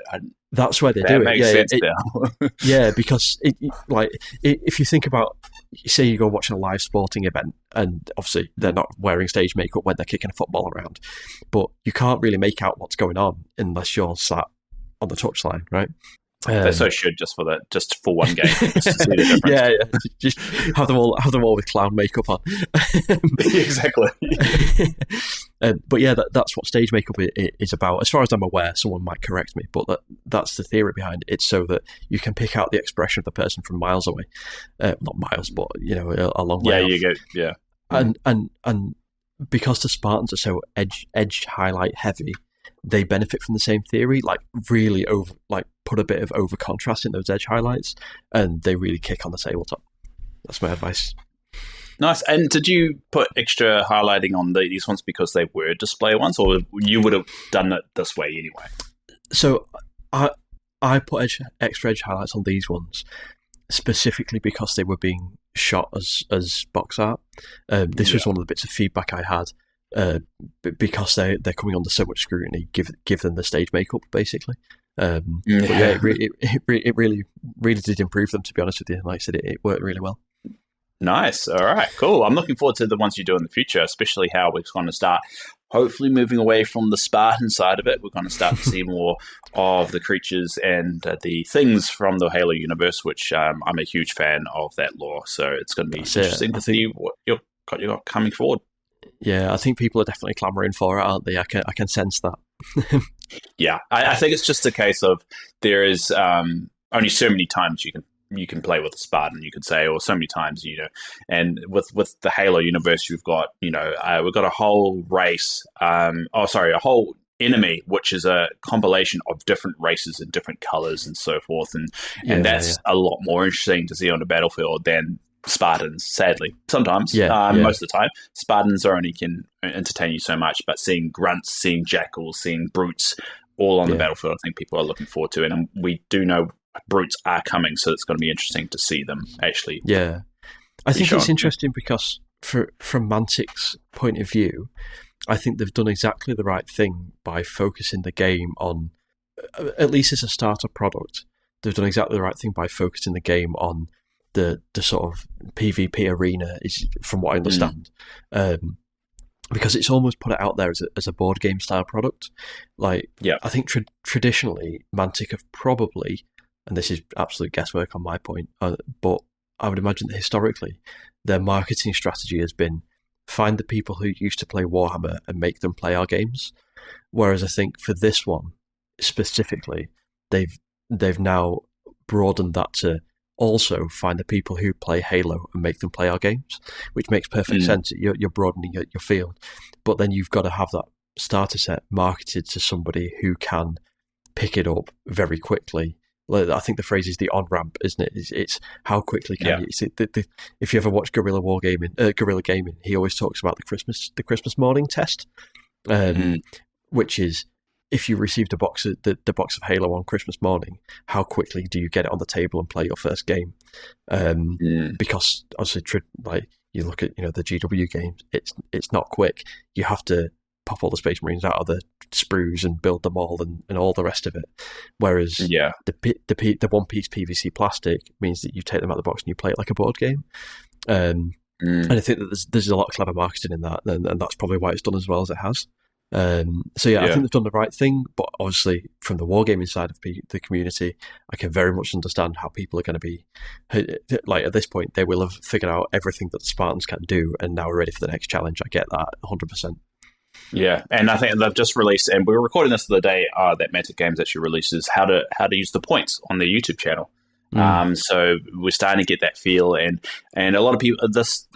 For those that don't know, for Halo Flashpoint is modeled off their Dead Zone game, so you can actually use the same mats for them, but also it's kind of like the same rule set. And with I'm saying that very loosely. Don't have a go at me. I'm saying that they are similar, but they're not exact.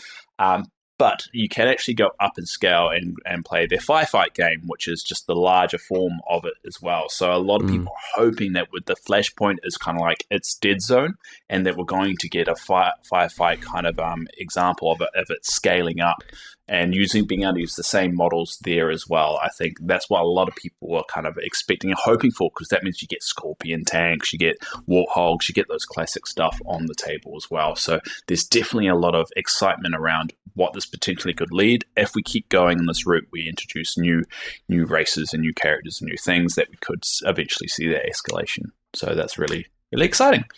Absolutely, I can see it happening, but I think it's a patience game. I think that time, it's time and success as well, isn't it? Like it needs to wash its face, doesn't it? And it needs to make the money, and it needs to stay out there as a. I think you want 2 or 3 years of Flashpoint to be still going strong before you looked at that, but that's a guess as well. And you also Mantic needs to also prove themselves as a show that they can support the game, they can adjust to what the people want from the game, and also show that it's not going to be solely driven by the tournament or the competitive play, that you're going to get dirty casuals like myself who aren't going to be able to go to tournaments all the time, or can't go to tournaments all the time, mainly because in New Zealand there's barely anything. But yeah, just don't like that kind of thing. I like playing and painting the models myself. I like doing my own little thing, and being able to appease both sides is a bit of an art in itself, and it's just a question of now proving, how they're going to support those two areas and whether that has legs or not, really. Yeah, I totally agree. So there we go. We'll leave it there because this has become a bit of a lot longer one than we expected. I've done you a full podcast, haven't I?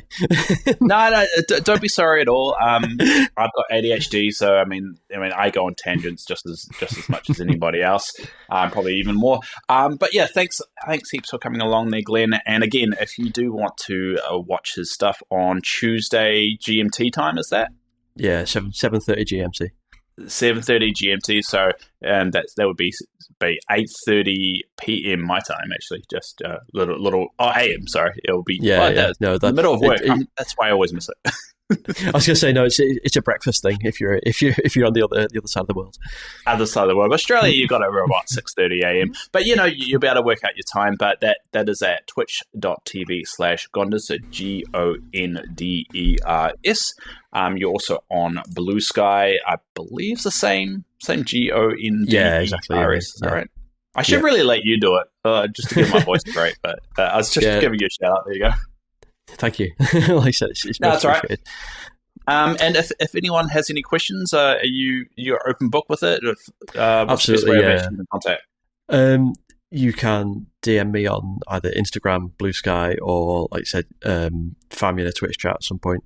I do. There's a couple of Facebook groups that have me in, but it's not very often I'm on there, to be entirely honest with you. I do see them pop up. To be fair, I do see them pop up once in a while, and that's why I kind of go back to your Instagram or to your Blue Sky every time I see it, just to catch up on those models. So, but yeah, thanks for coming on, Glenn, and maybe one day we can rope you in, depending on what's coming out in the future. Yeah, no problem at all. All right, like I said, thanks for the invite as well. It's been good to chat. The Mantic Universe podcast. So much universe, so little time.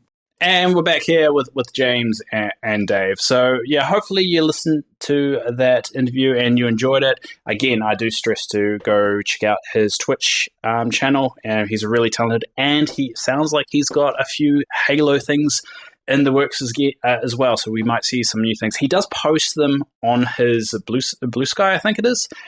I don't know if it's early, but around about the same time it's revealed. So I recommend to follow him so you can be the first ones to check it out there. So yeah, we did have a few comments from the last YouTube, but I think this episode's gone on long enough, so we'll pause on them. And I apologize for anyone that we missed that. So Ash Rose and Stormhost Miniatures, we did see your comment. Oh, and the Charlie Mang. We'll read your comments out next time, but this episode's very long, and I think if we went any longer, people would just fall asleep. So we'll leave it there. So yeah, we'll sign off. Make sure you check us out on the YouTubes if you're listening to this on Spotify, or on the Spotify you're listening off on the YouTubes. You can also join us on the Discord where we post some of the stuff we discover throughout the week in the chat that is in the MUP chat that we have there. You can also send us an email. You can just leave a comment on one of the YouTube videos below, and you can also join our Patreon if you want to help us get a little bit better and puts our buck into the audio a little bit. Just any of those options. Sorry, it's really awkward. And on our Facebook as well. I think I covered everything. Did I cover everything today, James? I can't remember. I think so. And I wouldn't say people are falling asleep. I think they're about to fall off the edge of their seats with all the exciting news. But have a great week, everybody. And we'll speak to you again soon. See ya.